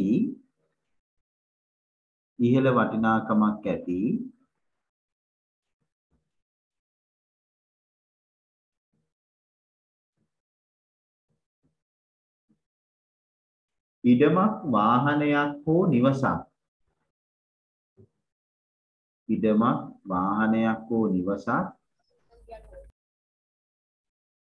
ඉහළ වටිනාකමක් ඇති ඉඩමක් වාහනයක් හෝ නිවසක්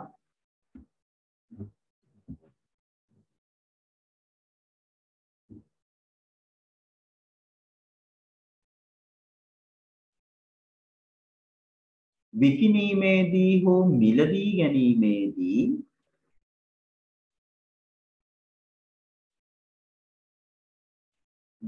විකිණීමේදී හෝ මිලදී ගැනීමේදී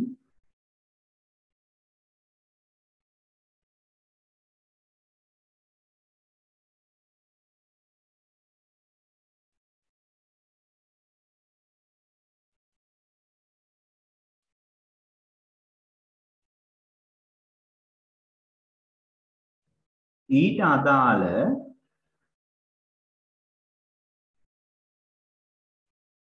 excuse me sir අයමත් ඒ වාක්‍ය කියන්න පුළුවන්ද මට ඇහුන්නේ ඉහළ වටිනාකමක් ඇති ඉඩමක් වාහනයක් හෝ නිවසක් විකිණීමේදී හෝ මිලදී ගැනීමේදී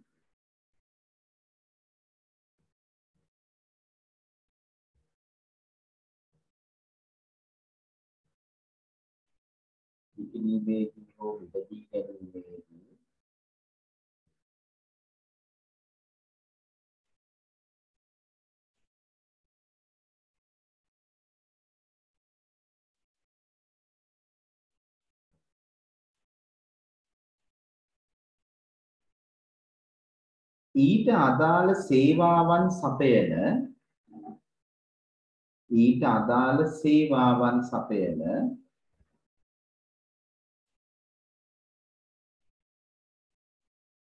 වරාණක් ඇතුලේ දාන්න ගැනුම්කරුවන් සොයා දෙන කියලා. ගැනුම්කරුවන් හරස් ඉරක් විකුණුම්කරුවන්.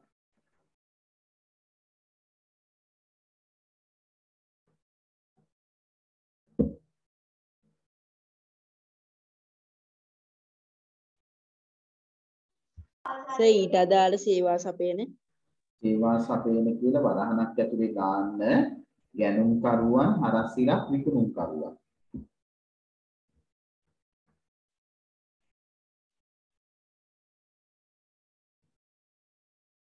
සපයන වරහණ වහලා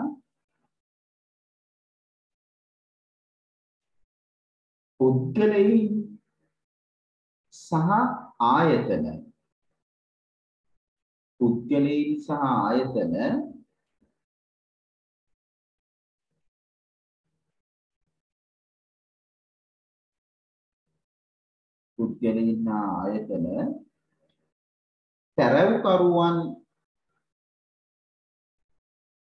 තැරැව්කරුවන් සහ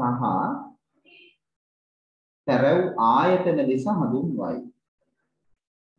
තැරැව්කරුවන් සහ තැරැව් ආයතන ලෙස හඳුන්වයි. තැරැව් සමාගම් කියලා කියනවා ඒවට.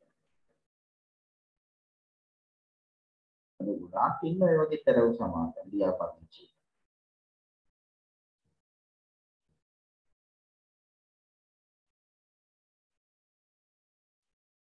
තැරැව්කරුවන් සහ තැරැව් සමාගම් නැත්නම් තැරැව් ආයතන ලෙස හඳුන්වයි.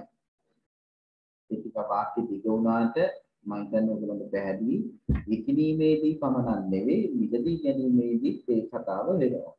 අච්චුපතේ නම් පෙන්නලා තියෙන විකිණීම පමණයි. නමුත් මිලදී ගැනීමේදී ඒ කතාව වෙනවා. නේ?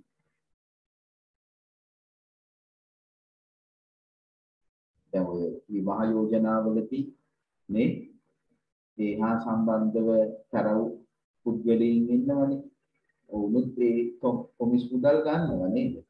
ඒවා උනත් තව දැනගන්න බැරි. එතකොට මේ ඊළඟට ලියන්න කරු ලකුණක් දාලා ඔවුන් කරන සේවාව වෙනුවෙන් අය කරන මුදල ඔවුන් කරන සේවාව වෙනුවෙන් ණය කරන මුදල කොමිස් මුදල ලෙස වරහණක් ඇතුලේ තරව් ගාස්තුව ලෙස හඳුන්වයි. ඔවුන්ගේ සේවාව වෙනුවෙන් ණය කරන මුදල කොමිස් මුදල හරසිරක් තරව් ගාස්තුව ලෙස හඳුන්වයි.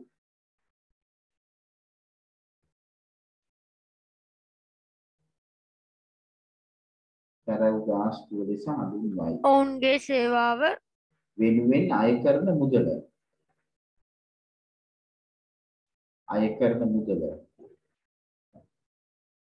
කොමිස් මුදල නැත්නම් තරව් ගාස්තුව ලෙස හඳුන්වයි.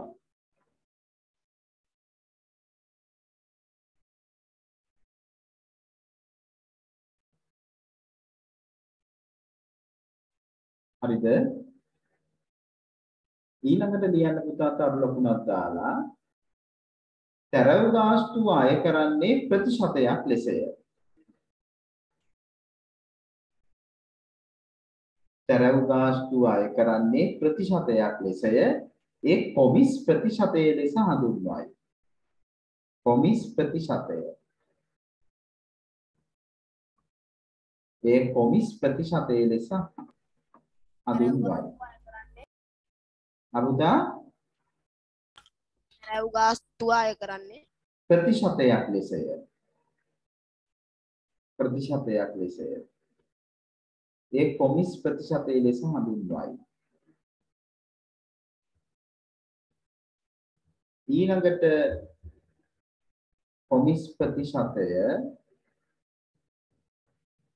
එන්නේ මෙතනට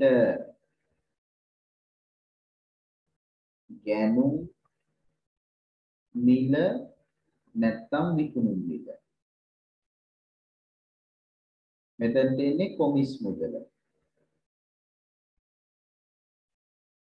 ගැනුම් මිල විකුණුම් මිල මෙතන ඉන්නේ කොමිස් මුදල ප්‍රතිශත කරන්නේ 100%න් ගුණ කරලා. ඔන්න ඔහමයි කොමිස් ප්‍රතිශතයේ ගොඩ නැගෙන්නේ. කොමිස් මුදල බෙදනවා ගැනුම් මිලෙන්. එහෙම නැත්නම් විකුණුම් මිලෙන්. 100%න් ගුණ කරාම තමයි කොමිස් ප්‍රතිශතයේ.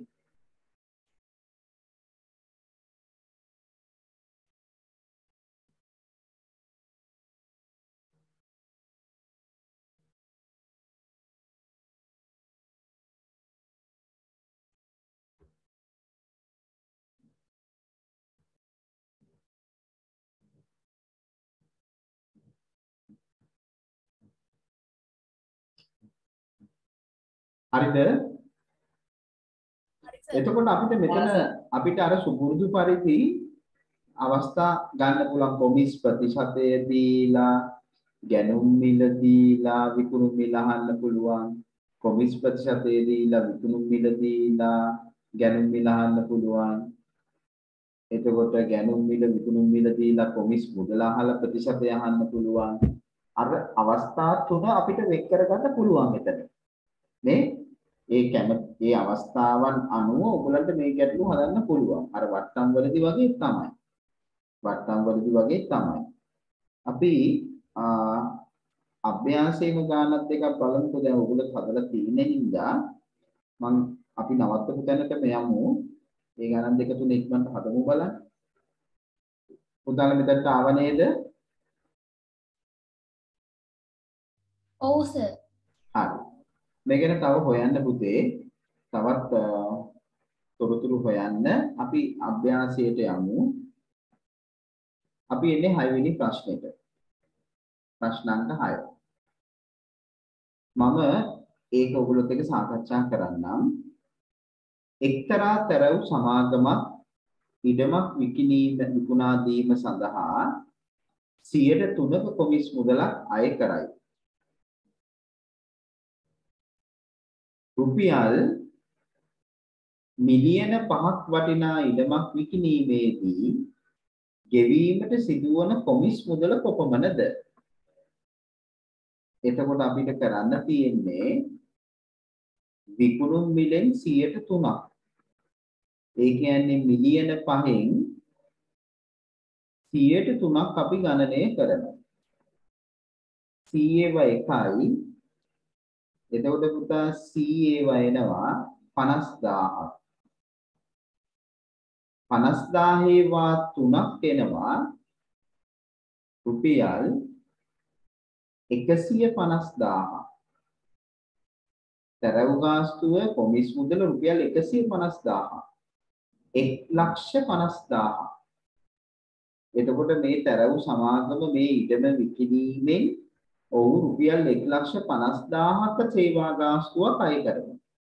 ඉතින් මේ ගාස්තුව තුල තමා සමහර වෙලාවට උන් තුල තව වියදම් වෙනවා නේ? ඇඩ්වර්ටයිසින් වලට යනවා, තව දුරකථන ගාස්තු, ලිපි ද්‍රව්‍ය ගාස්තු, ඒ වගේ වලටත් වැය වෙනවා. එතකොට මෙතන ඒ 103 කමිෂන් එක කීයක් වෙනවද? රුපියල් 150,000ක් වෙනවා. මෙම ගනුදෙනුවෙන් ඉඩම් හිමියාට ලැබෙන මුදල කොච්චරද? දැන් ඉඩම් හිමියා දෙන්නේ මේ විකුණපු මුදලින්නේ. එයා මිලියන 5න් ඒ කියන්නේ මිලියන 5න් අඩු කරන්න ඕන 150,000. 1,50,000. ලක්ෂ 50න් 1,50,000ක් අඩු වෙනවා. එතකොට ඔබට පේනවා මෙතන එයාට ඉතිරි වෙන්නේ මෙතනින් 10න් 5ක් 5යි. එතකොට මෙතන 9න් එකක් 8යි. එයාට ඉතිරි වෙන්නේ පුතේ රුපියල් 4,850,000. 48,50,000ක් තමයි එයාට ඉතිරි වෙන්නේ. මොකද මේ කොමිස් මුදල එයා විකුණුම් මිලෙන් තමයි ගෙවන්නේ. සර්. ඔව්. සර් අර පළවෙනි ගාන තියෙනවානේ සර් මේ ගෙවීමට සිදුවන කොමිස් මුදල කොපමණද කියලා. ඔව්. සර් මම මේ ගාන හැදුවා සර් මම වෙනස් විදිහකට හැදුවේ. කියන්න බලන්න. ඒ කියන්නේ සර් මේ මුලින් සර් يعني එයා දෙන මුදල කියලා අර වගේ ලියාගත්ත උඩින්. ඒ කියන්නේ ඔයා මෙහෙම ගත්තේ 100කට 3ක් නම් මිලියන 5ද කොහමද? ඔව් මිලියන 5ට එහෙම කියලා ගත්තා. කියලා ගත්තේ. මෙතන එතකොට සර් මට ආවා 5 මිලියන හරස් කුණිතේද කරේ? ඔව් මම මේ 50000න් ගුණ කරා සර්. 100 මේක 103 50000න් ගුණ කරා. 103ක් එන්නේ නැහැ පැටියෝ මෙතන. 103 එන්නේ නැහැ. 103ක් එනවා කියන්නේ මෙතන එන්නේ පුතා මෙතන එන්නේ විකුණුම් මිල මෙතන එන්නේ කොමිස් මුදල. කොමිස් මුදල එන්නේ පුතේ. අපෙන් අහන්නේ කොමිස් මුදලනේ. හරි සර්. එතකොට ඔයා 103ක් කරන් තියනවා කියන්නේ කොමිස් මුදල මේ 100ට එකතු වෙලා. මේ වට්ටම වගේ නෑ සර්. ඊට පස්සේ නෑ ඒක මේව කරලා මට ආවනේ 5 මිලියන 150,000. ඒක අඩු කරා මේ මිලියන 5න්. එතකොට මට ආව මේ 1,50,000ක් මට උත්තරේ ආවා අන්තිමට. ඔව් ඒකේ උනාට තාර්කානුකූල බවක් නෑ නේද? දැන් 103ට මේක ගන්නේ විකුණන්නේ 103ට නෙවෙයිනේ පුතා. කොමිස් මුදල එකතු කරලා විකුණන්නේ නෑනේ. නෑ සර්. ඔය අර වට්ටම් එක පටලවගෙන තියෙන්නේ. වට්ටම් වල ලකුණු කළ මිලට දැන් අපි එතනදී අපි අර අඩු කරනවා එකතු කරන ලාභ අලාභ වල එහෙම නෙවෙයි මෙතන වෙන්නේ කොමිස් මුදල එකතු කරන්නේ නෑ මෙතන. කොමිස් මුදල අපි තමයි කොමිස් මුදලනේ හොයන්නේ. ඒ හින්දා මෙතන 100 නම් ඔයා 3 කියලා ගන්න. අරම දැන් ඔයා හදලා අරගෙන තියෙනවනේ 150,000 වැරදි දාන්නේ නෑ. ඔයා උත්තරේ අරන් තියෙන 150,000ට ඒක වැරදි දාන්නේ නෑ. අපරාධයක් ලොකු දුරක් යන්නේ එතකොට ආයි. නේ? 100ට 3යි නම් මිලියන 5ට කොච්චරද? හරි සර්. එහෙම ගන්න. යා මෙතන එන්නේ එතකොට විකුණුම් මිලයි කොමිස් මුදලයි. හරි සර්. ඔව්. ඒ විදිහට තමයි මේ ගැටලු 6 7 8 එන්නේ. මම ඉතින් මොකද කියන්නේ තව අවස්ථාවක් දෙන්නම් ඔයගොල්ලන්ට හදන්න හදපු නැති අයට හැමෝම හදලාද තියෙන්නේ. නැත්නම් මම ඒක ඉදිරි දවසක හදලා තියෙන්නේ. එහෙනම් මම මේක සාකච්ඡා කරගෙන යන්න ඔයගොල්ලෝ උත්තර හරි වැරදි බලන්න. හරි. එහෙනම් මේකේ මේමයි එන්නේ. ඊළඟ ගාන මම මෙතනම හදන්නම් පුතා. හරි ආ යමුකෝ. මේ දිවහම ඔයගොල්ලන්ට පේනවනේ නේ.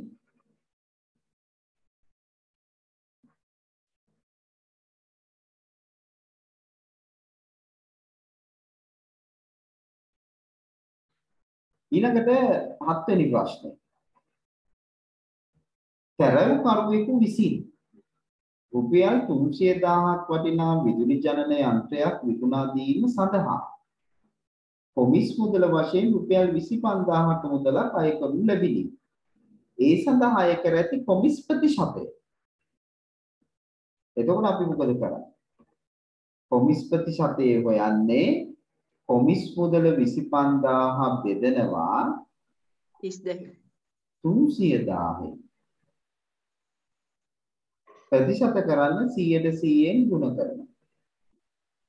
100ව 1යි 100ව 3000යි 10ව 3යි 10ව 25යි 25 බෙදීම 3යි 8 වරක් 3 24යි ඉතුරු 1යි දශම වලට ගියොත් 10යි 3 වරක් 3 9යි ඉතුරු 1යි ආයි 10යි 3යි 9යි ඉතුරු 1යි 10යි 3යි 9යි ඉතුරු 1යි ඒ කියන්නේ 8.3යි 3යි කියලා තමයි අපි ගන්නෙ උපරිම දශම ස්ථාන දෙකකට ගන්න.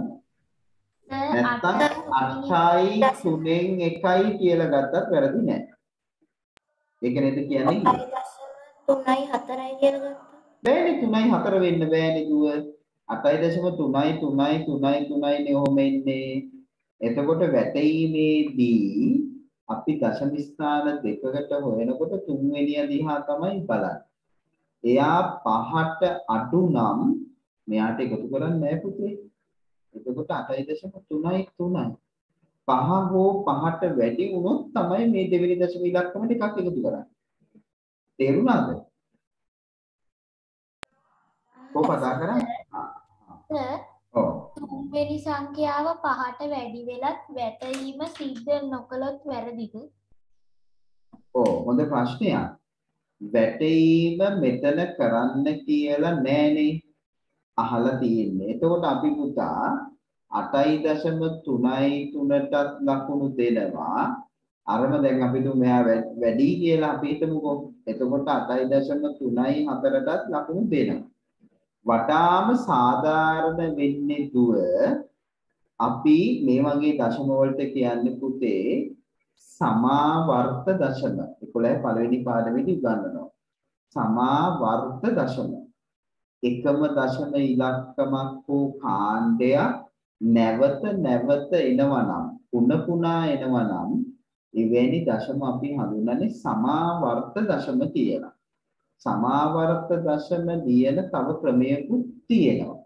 නමුත් අපි දෙන්නේ සම්මතය තමයි අවසාන පිළිතුර ලෙස සමාවර්ත දශමයක් ලැබේ නම් ඕ තව ඉන්නව දශම වර්ගයක් අනන්ත දශම කියලා.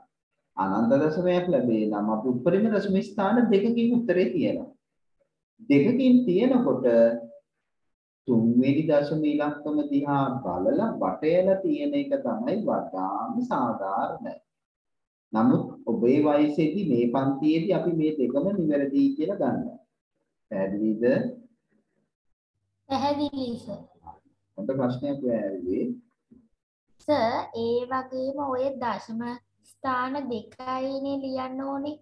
ඒ වුණාට තුන්වෙනි දශම සංඛ්‍යාවෙන් ඒක ඉවර වුණොත් එතකොට තුන්වෙනි එකත් ලියන්න ඕනද නැත්නම්? බොහොම හොඳ තව ප්‍රශ්නයක්. ඔයා ගොඩක් හොඳට හිතනවා. හරිම සතුටුයි යා. දුවගේ නම? සර් මම දිනෙත්. අයියෝ කොල්ලෝ.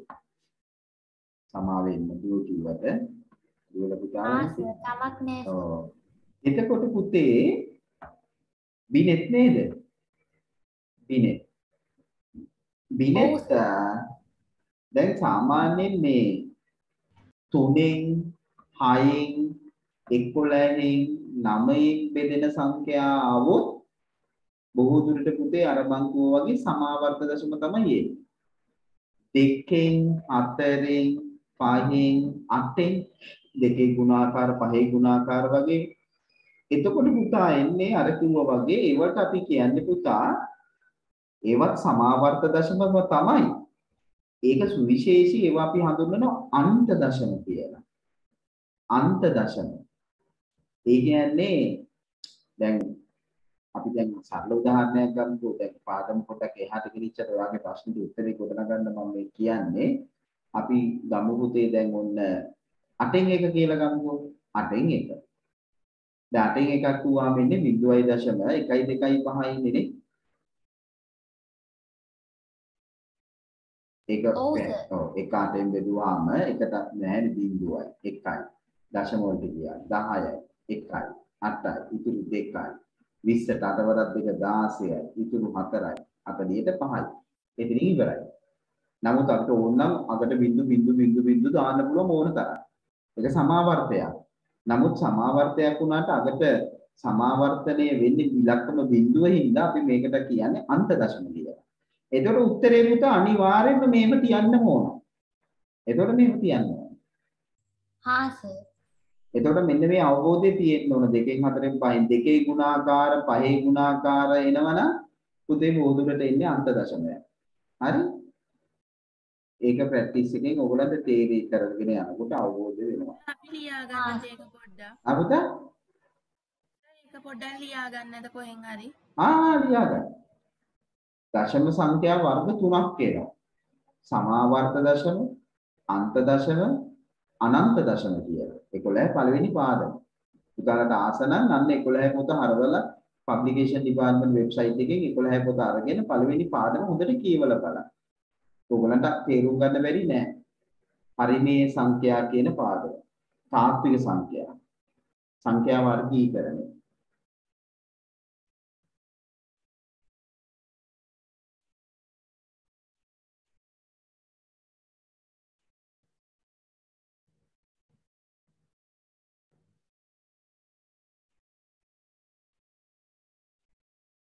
එතකොට අපිට මේ උත්තරේ ආවනේ 8 වෙනි එකට එන්න තියෙන්නේ.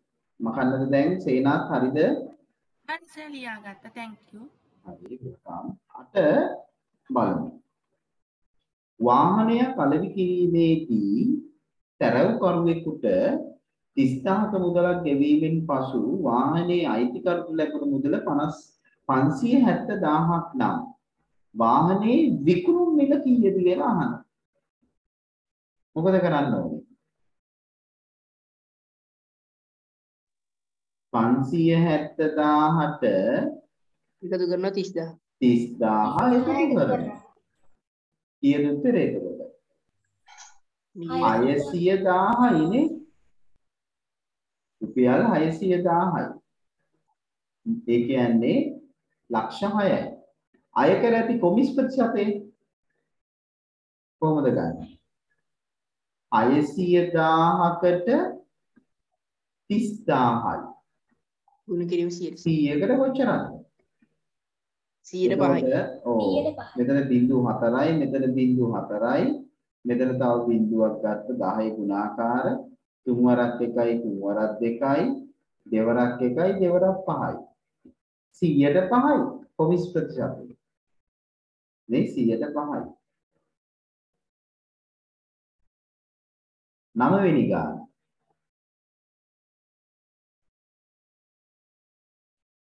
පුද්ගලයෙකු නිවසක් මිලදී ගැනීමේදී 3%ක කොමිස් මුදලක් ගෙවයි.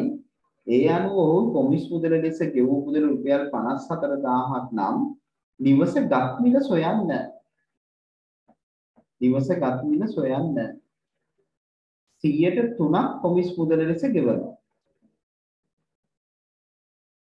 ඒ කියන්නේ 100කට 3ක් කියන්නේ රුපියල් 54,000ක්.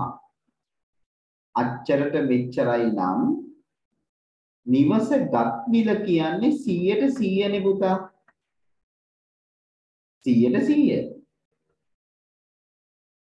100ට 3ක් කියන්නේ විකුණුම් මිල ගත් මිලෙන් 3ක් නේ. නිවසක් මිලදී ගැනීමේදී දැක්ක නෙමෙයි මිලදී ගැනීමේදී විකිණීමේදී නෙවෙයි. දැන් අච්චු පොතේ විකිණීම ගැන මූලික කරගත්තට මිලදී ගැනීමේදී කොමිස් කෙවලනේ. එහෙනම් මම විස්තර කරපු එක හරිනේ. විකිණීම පමණක් නෙමෙයි මිලදී ගැනීමේදී 103ක් කොමිස් කෙවලා. ඒතර කොමිස් මුදල 54,000යි. නිවස ගත්තේ කීයද කියලා අහන්නේ. ඒතකොට 100ට කොච්චරද? 54,000 බෙදීම 100ට 3. අන්න හරි. අච්චරට මෙච්චරයි නම් එකකට බැලුවා 100කට බැලුවා. 3 1යි 3 1යි 24ට 8යි 18 1000යි අගට බිංදු 2යි. එතකොට එනවා පුතා කීයද? බිංදු මෙතන 3ක් තියෙනවනේ 3යි 2යි 5යි 1යි 2යි 3යි 4යි 5යි 8යි 1යි රුපියල් 1,800,000යි නේ. රුපියල් 1,800,000ට තමයි ආරම්භ තියෙන්නේ. 1,800,000ක් කියන්නේ ලක්ෂ 18කට. හරි නේද පුතේ? හරි සර්. අන්න එහෙමයි. ඔන්න ඔහොමයි. සටහන් කරගන්න. හරි සර්. අභ්‍යාස නම් කරේ නේ. අපුතේ මිශ්‍ර අභ්‍යාස කරන්න බැරි වුණා. හරි. ඒක මම ඔයගොල්ලන්ට ඊළඟ දවසට දෙන්නම්. ඒ හොඳ ගණන් දෙකක් තියෙන්නේ. ඒ දෙක හදන්න අනිවාර්යෙන්ම අපි පොඩි වෙලාවක් තියෙනින්ද ඉක්මනට ඊළඟ පාඩමටත් අත තියමු ටක් ගාලා.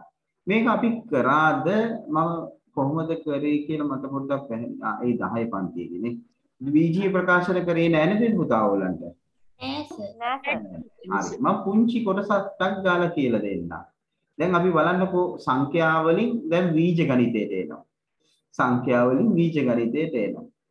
බීජ ගණිතයේ ආදේශය කියන කොටස තමයි මේ තියෙන්නේ. හරි ආසාවෙන් ඔයගලන්ට කරන්න පුළුවන්. මෙතනට මූලික දැනුම තමයි භාග සුළු කිරීම දැනුම, පූර්ණ සංඛ්‍යා මත ගණිත කර්ම පිළිබඳ දැනුම ඒවා ඔක්කොම ඕන වෙනවා. හරි? ආදේශය කියන තැනට. එහෙනම් පුතේ ලියන්න මාතෘකාව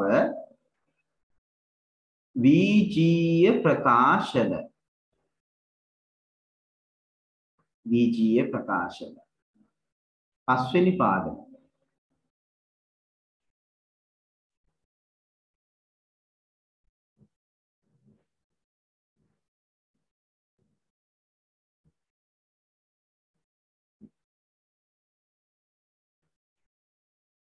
පුතා අපි දැන් මාර්තු මාසයේ ඉඳන් පටන් ගන්නවා අර පේපර් සාකච්ඡා කරන්න ලබන සතියේ ඉඳන් දුවේ පුතේ දැන් ඔයගොල්ලෝ ළඟ පේපර්ස් කට්ටල කීයක් තියෙනවද විසඳුම් කරපු 3ක් තියෙනවා. අපිට 3ක්ද? ඔව් සර්. පෙබරවාරි එකත් එක 3ද? නෑ අපි සාකච්ඡා කරන්න ඕනේව 3යිද තියෙන්නේ?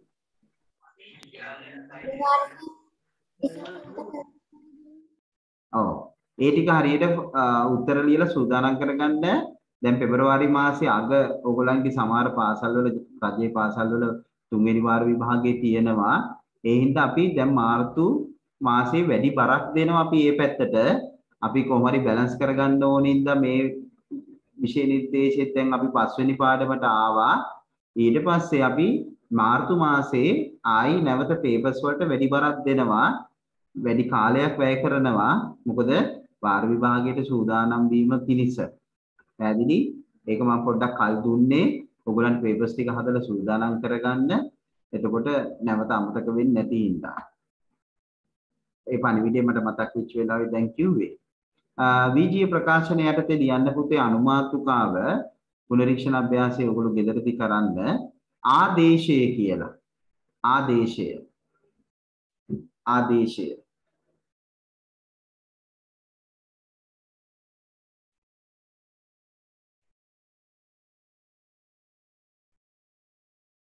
ආදේශය.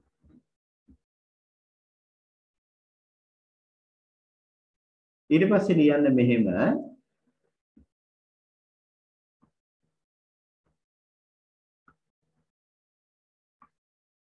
VGA ප්‍රකාශනයකට VGA ප්‍රකාශනයක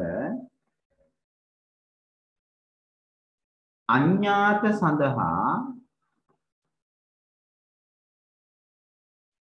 අගය ආදේශ කිරීමේදී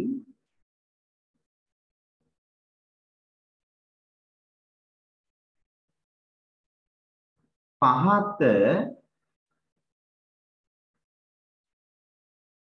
ක්‍රියාපිළිවෙල අනුගමනය කරයි.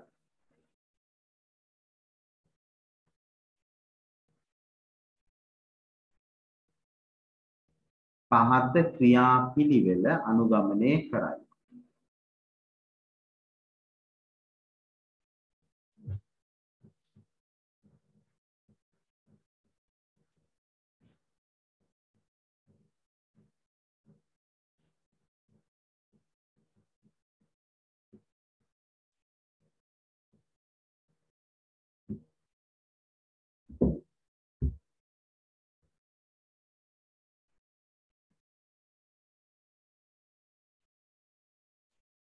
ඒ තමයි VGA ප්‍රකාශනය අපි මුලින්ම ලියනවා. VGA ප්‍රකාශනය.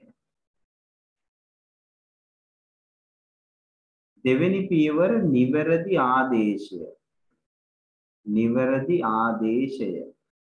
ඒක ඔයගොල්ලෝ දෙපාරක් හැරිලා බලන්න ඕන තැනක්. ඊට පස්සේ නිවැරදි සුළු කිරීම.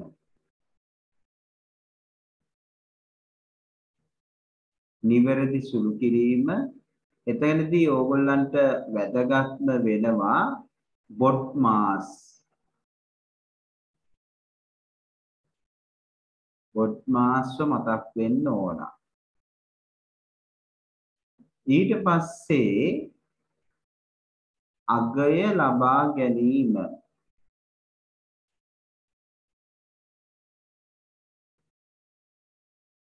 VGA ප්‍රකාශනය ලියවෙන්න ඕන, ආදේශය කෙරෙන්න ඕන, සුළු කිරීම නිවැරදිව වෙන්න ඕන, ඊට පස්සේ අගය ලබා ගැනීම. ඔන්න ඔය ක්‍රියාපිළිවෙල තමයි අපි අනුගමනය කරන්නේ. බොඩ්මාස් කියන එක ඔයගොල්ලෝ දන්නවා වන් බෙගු එයා. නේ? අටේ පන්තියේදී ඔයගොල්ලෝ නිකිල සංඛ්‍යා තමයි ආදේශ කරේ. ධන පූර්ණ, ඍණ පූර්ණ සංඛ්‍යා. නමුත් 9ේදී අපි භාග, දශම, නිකිල මේ සියල්ල ආදේශ කරනවා. විශේෂයෙන් භාග පැත්තට තමයි වැඩි නැඹුරුවක් තියෙන්නේ. ධන භාග ඍණ භාග පැත්ත අපි මෙතන කතා කරනවා. පුතාලා මේක සටහන් කරගෙන ඉවර නම් කියන්න.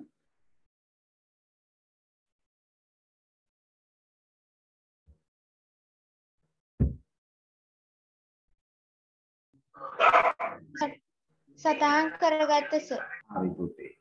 නෑ සර්. මම දාගන්න.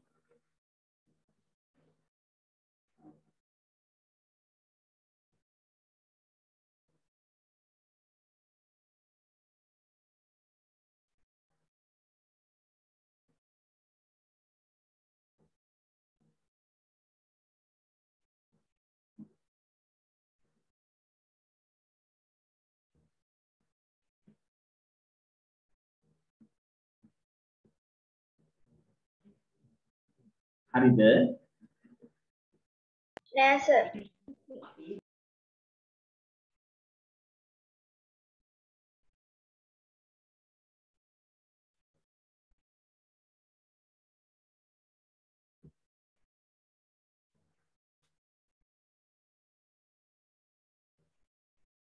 හරි. ඉතින් ඔන්න මම එකක් කරන්නම් උදාහරණ. අපිට කියනවා පුතා මෙහෙම. සරල අවස්ථාවක් ගමු. a සමානයි 2න් 1 විට 3යි a අඩු කිරීම එකෙහි අගය සොයන්න.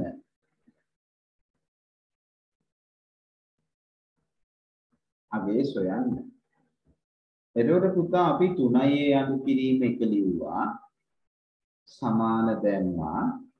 දැන් ආදේශ පියවරට යනවා. 3යි a කියන්නේ දුවේ පුතේ a නම් අඥාතයේ 3ෙන් ගුණ වෙලා. ගුණිතයක් තියෙන. ගුණ කිරීමේ ලකුණ මෙතන නොපෙනුනාට ඔබ තේරුම් ගන්න ඕන a වගේ a මෙන් 3 ගුණයක් බව. එතකොට අපි ඒක ලියනවා 3 ගුණ කිරීම ඒ වෙනුවට අපි ආදේශ කරනවා පුතේ 2න් 1. ගුණිතයක් තියෙන මොහොතක අනිවාර්යයෙන්ම වරහන දාගන්න. ඊට පස්සේ අඩු කිරීම 1. මම වරහන දාගත්තේ එතනට ප්‍රමුඛතාවයේ දිය යුතු නිසා. වරහන දාගත්තේ නැති වුණාම ඔබ අතින් අත්වැරදි වෙන්න තියෙන ඉඩකඩ වැඩි. සමහරවිට 2න් 1න් එකක් අඩු කරන්න බලන්න.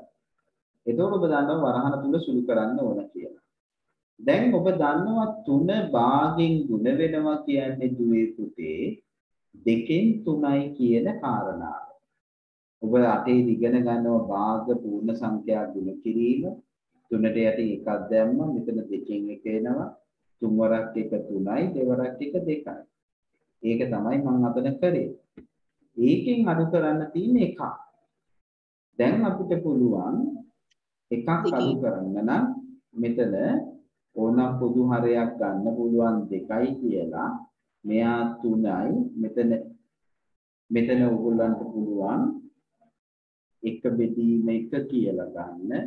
ඒතර මෙයා 2න් ගුණ වෙනවා දෙවරක් 1 2යි. අවසාන උත්තරේ ප්‍රවීන් කිව්වා වගේ 2න් 1යි. අවසාන උත්තරේ ගලප ගන්න. a සමානයි 2න් 1 විට 3යි a අඩු කිරීම එකෙහි අගය 2න් 1 වේ කියලා ලියන්න පුරුදු වෙන්න. පිළිතුර ගලපන්න. අන්න එහෙමයි. තේරුණාද? එහෙනම් ප්‍රකාශනය, නිවැරදි ආදේශය, නිවැරදි සුළු කිරීම, නිවැරදි අගය ලබා ගැනීම. පැහැදිලිද දුවේ පුතේ? මට තේරුන්නේ නිසා මේ එකෙන් එක ආවේ කොහොමද කියලා. එකෙන් එක යන්නේ මෙතන පූර්ණ සංඛ්‍යාවක් නෙදී ඉන්නේ. ඕනෑම පූර්ණ සංඛ්‍යාවක හරය විදියට එක ලියන්න පුළුවන් පුතා. 5 එකෙන් බෙදුවත් 5යි. 2 එකෙන් බෙදුවත් 2යි. 3 එකෙන් බෙදුවත් 3යි. 1 එකෙන් බෙදුවත් 1යි. මෙතන හරය නිරූපණයක් නොවුණු නිසා තමයි මම හරයට එකක් දාගත්තේ. හරියට එකක් දාගත්තා කියලා ප්‍රතිඵලය වෙනස් වෙන්නේ නැහැ. දැන් පැහැදිලිද?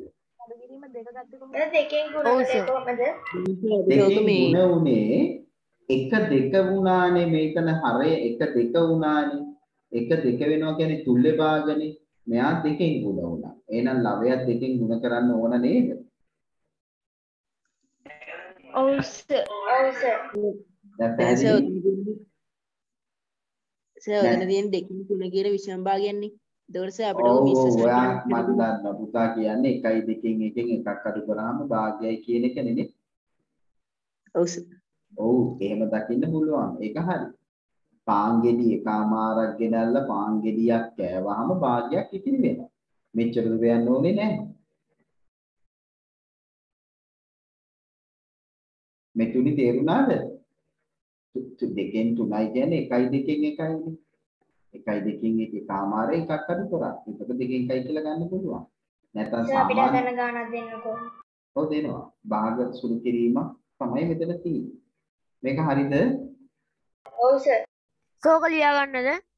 ඔව් ලියා ගන්න. හදන්න බෝඩ් එකේ බලන්න නැතුව.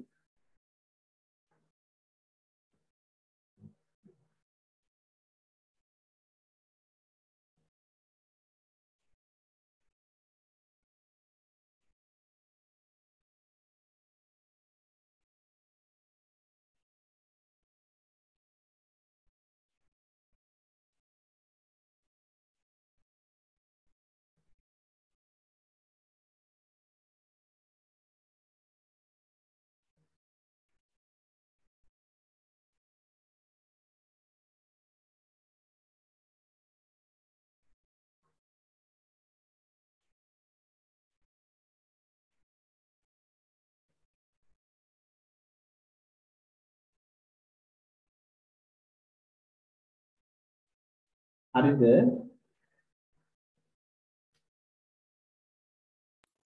හරි සර් ලියාගත්තා. හරි. ඔන්න මම තව ගැටලුවක් දෙනවා. එකස තාම ලියලා නැහැ.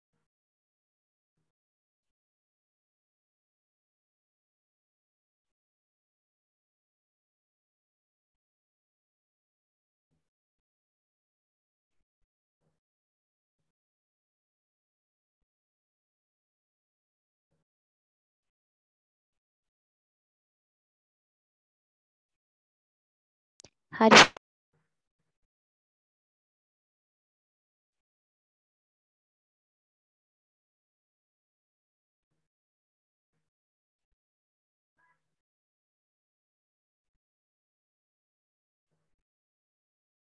හරි.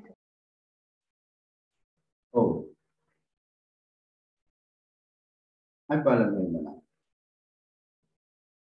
විනාඩියකින්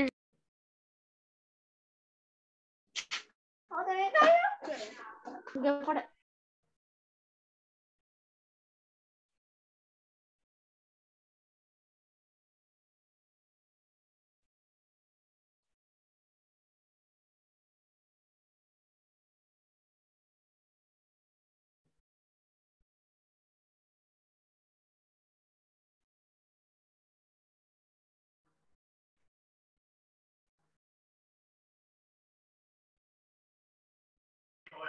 හරි සර්. ඔන්න එතකොට අපි ගත්තොත් තව එක ගැටලුවක්. පුතාලා හදන්න බලන්න.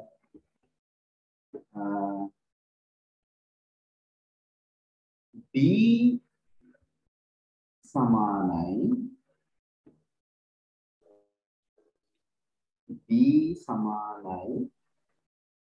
ඍණ 3න් 2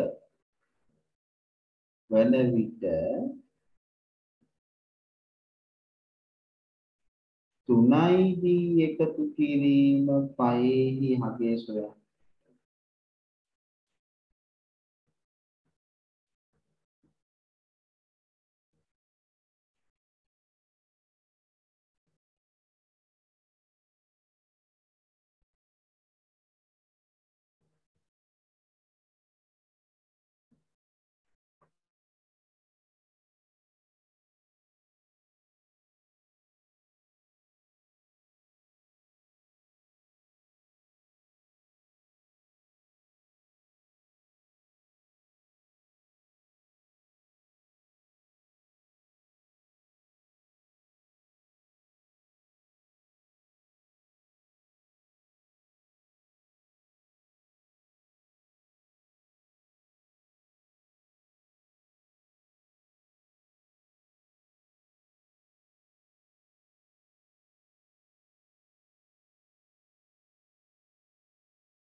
හරි සර් හැදුවා.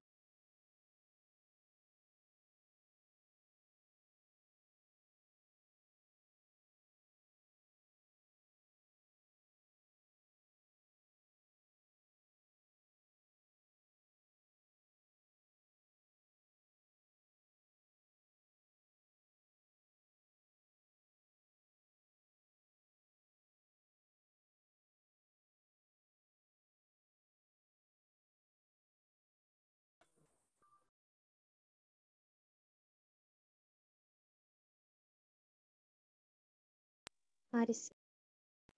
හරිද පුතේ? හරි සර්. හරි සර්. ඔව් එහෙමනම් ඔන්න බලමු.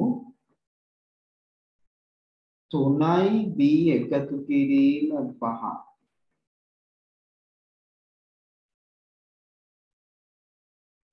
3 ගුණ b ඍණ 3න් 2 එකතු කිරීම 5. ධනයි ඍණයි ගුණ වෙනකොට ඔබට ඕන නම් මෙතන කොටු වරහන පාවිච්චි කරන්න පුළුවන්. ධනයි ඍණයි ගුණ වෙනකොට ඍණ. එතකොට මෙතන ධනාගයක් මෙහා ඍණාගයක් ගුණ වෙනකොට ඍණ. මෙතන අපිට පුළුවන් 3 ගුණ කිරීම 3න් 2 එකතු කිරීම 5. මේ 3ට 3 බෙදෙනවා පුතා. එතකොට මෙතන ඉන්නේ ඍණ 2. ඍණ 2 එකතු කිරීම 5. ඒ කියන්නේ ධන 5. නැත්නම් ඍණ 2 ධන 5. එතකොට ඔබ දන්නවා උත්තරය ධන 3යි. ධන 3යි. එහෙමනම් පුතාලා ලියන්න ඕන ඊට පස්සේ අවසානයේ b සමානයි ඍණ 3න් 2 වෙන විට 3යි b එකතු කිරීම 5ෙහි අගය 3 වේ කියලා. 3 වේ. පැහැදිලිද පුතේ? අන්න එන්න ලියවෙන්න. ඔව් සර්. ඔව්. ඉතින් තව ගැටලු අපිට කතා කරන්න පුළුවන්. පැය දෙකක් හිටියා දැන් ඕගොල්ලෝ. පුතාලට ආරම්භයක් දුන්නේ. ගමනට ආරම්භයක්. ඔයගොල්ලෝ දක්ෂයි. ඔයගොල්ලෝ උනන්දුයි. ඔබ මේ විෂයට ලැබී ඔබ මේ විෂය පිළිබඳ හොඳ අවබෝධයෙන් හදාරන්නේ ඒ හින්දා පළවෙනිම පුතේ මේ උදාහරණ ගැටලු පුතා තනියම දීලා කරන්න. ඒ සමානයි භාගය වෙනකොට 2යි a ධන 3 කියලා ලියලා සුළු කරලා මේකත් එක චෙක් කරන්න. 6 අඩු කිරීම 4යි a ට ආදේශ කරන්න. 3යි a දින එකට ආදේශ කරලා චෙක් කරන්න උත්තර. මම මේ ඔබට දැන් මෙන්න මේ ගැටලු හැදෙන්නේ. මේ වගේ මේ ආදේශ කරලා අගයන් හොයන්න උදාහරණත් එක්ක උදාහරණ හොඳට අධ්‍යයනය කරන්න. මේ අඥාත දෙකක් තියෙන අවස්ථා. උදාහරණ දීලා හදන්න පුතේ මේ ටික. හොඳටම හදන්න.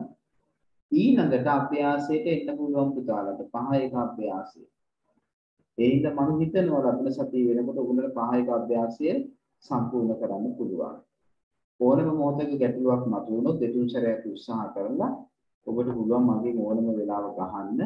මම ඔබට උදව් කරන්න පුළුවන් වෙලාවක් නම් මම මේ මොහොතේ උදව් කරනවා අනිවාර්යෙන්. සමහර දරුවා අහනවා එහෙම. ඉතින් ඔයගොල්ලෝ උනන්දු වෙනකොට පුතේ අපිත් උනන්දු වෙනවා. ඔයගොල්ලන්ගේ උනන්දුව අපිවත් උනන්දු කරවෙනවා. තේරුණාද? ඔයගොල්ලෝ උනන්දු නොවෙනකොට අපි උනන්දුවත් ටිකක් පසුබෑමට ලක් වෙන්න හේතු සාධකයක් වෙනවා. එහෙම වෙන්න එපා. ඔයගොල්ලෝ උනන්දු වෙන්න හොඳට. එතකොට අපිත් හොඳට උනන්දු වෙනවා. නේද? එහෙනම් අපි අදට මෙතනින් අවසන් කරමු නේ. එහෙනම් ඔයගොල්ලෝ හැමෝටම සුබ රාත්‍රියක් කියලා ප්‍රාර්ථනා කරනවා. Thank you sir, සුබ රාත්‍රිය. Thank you sir. Thank you sir, Subhadra Kaibo. Thank you sir.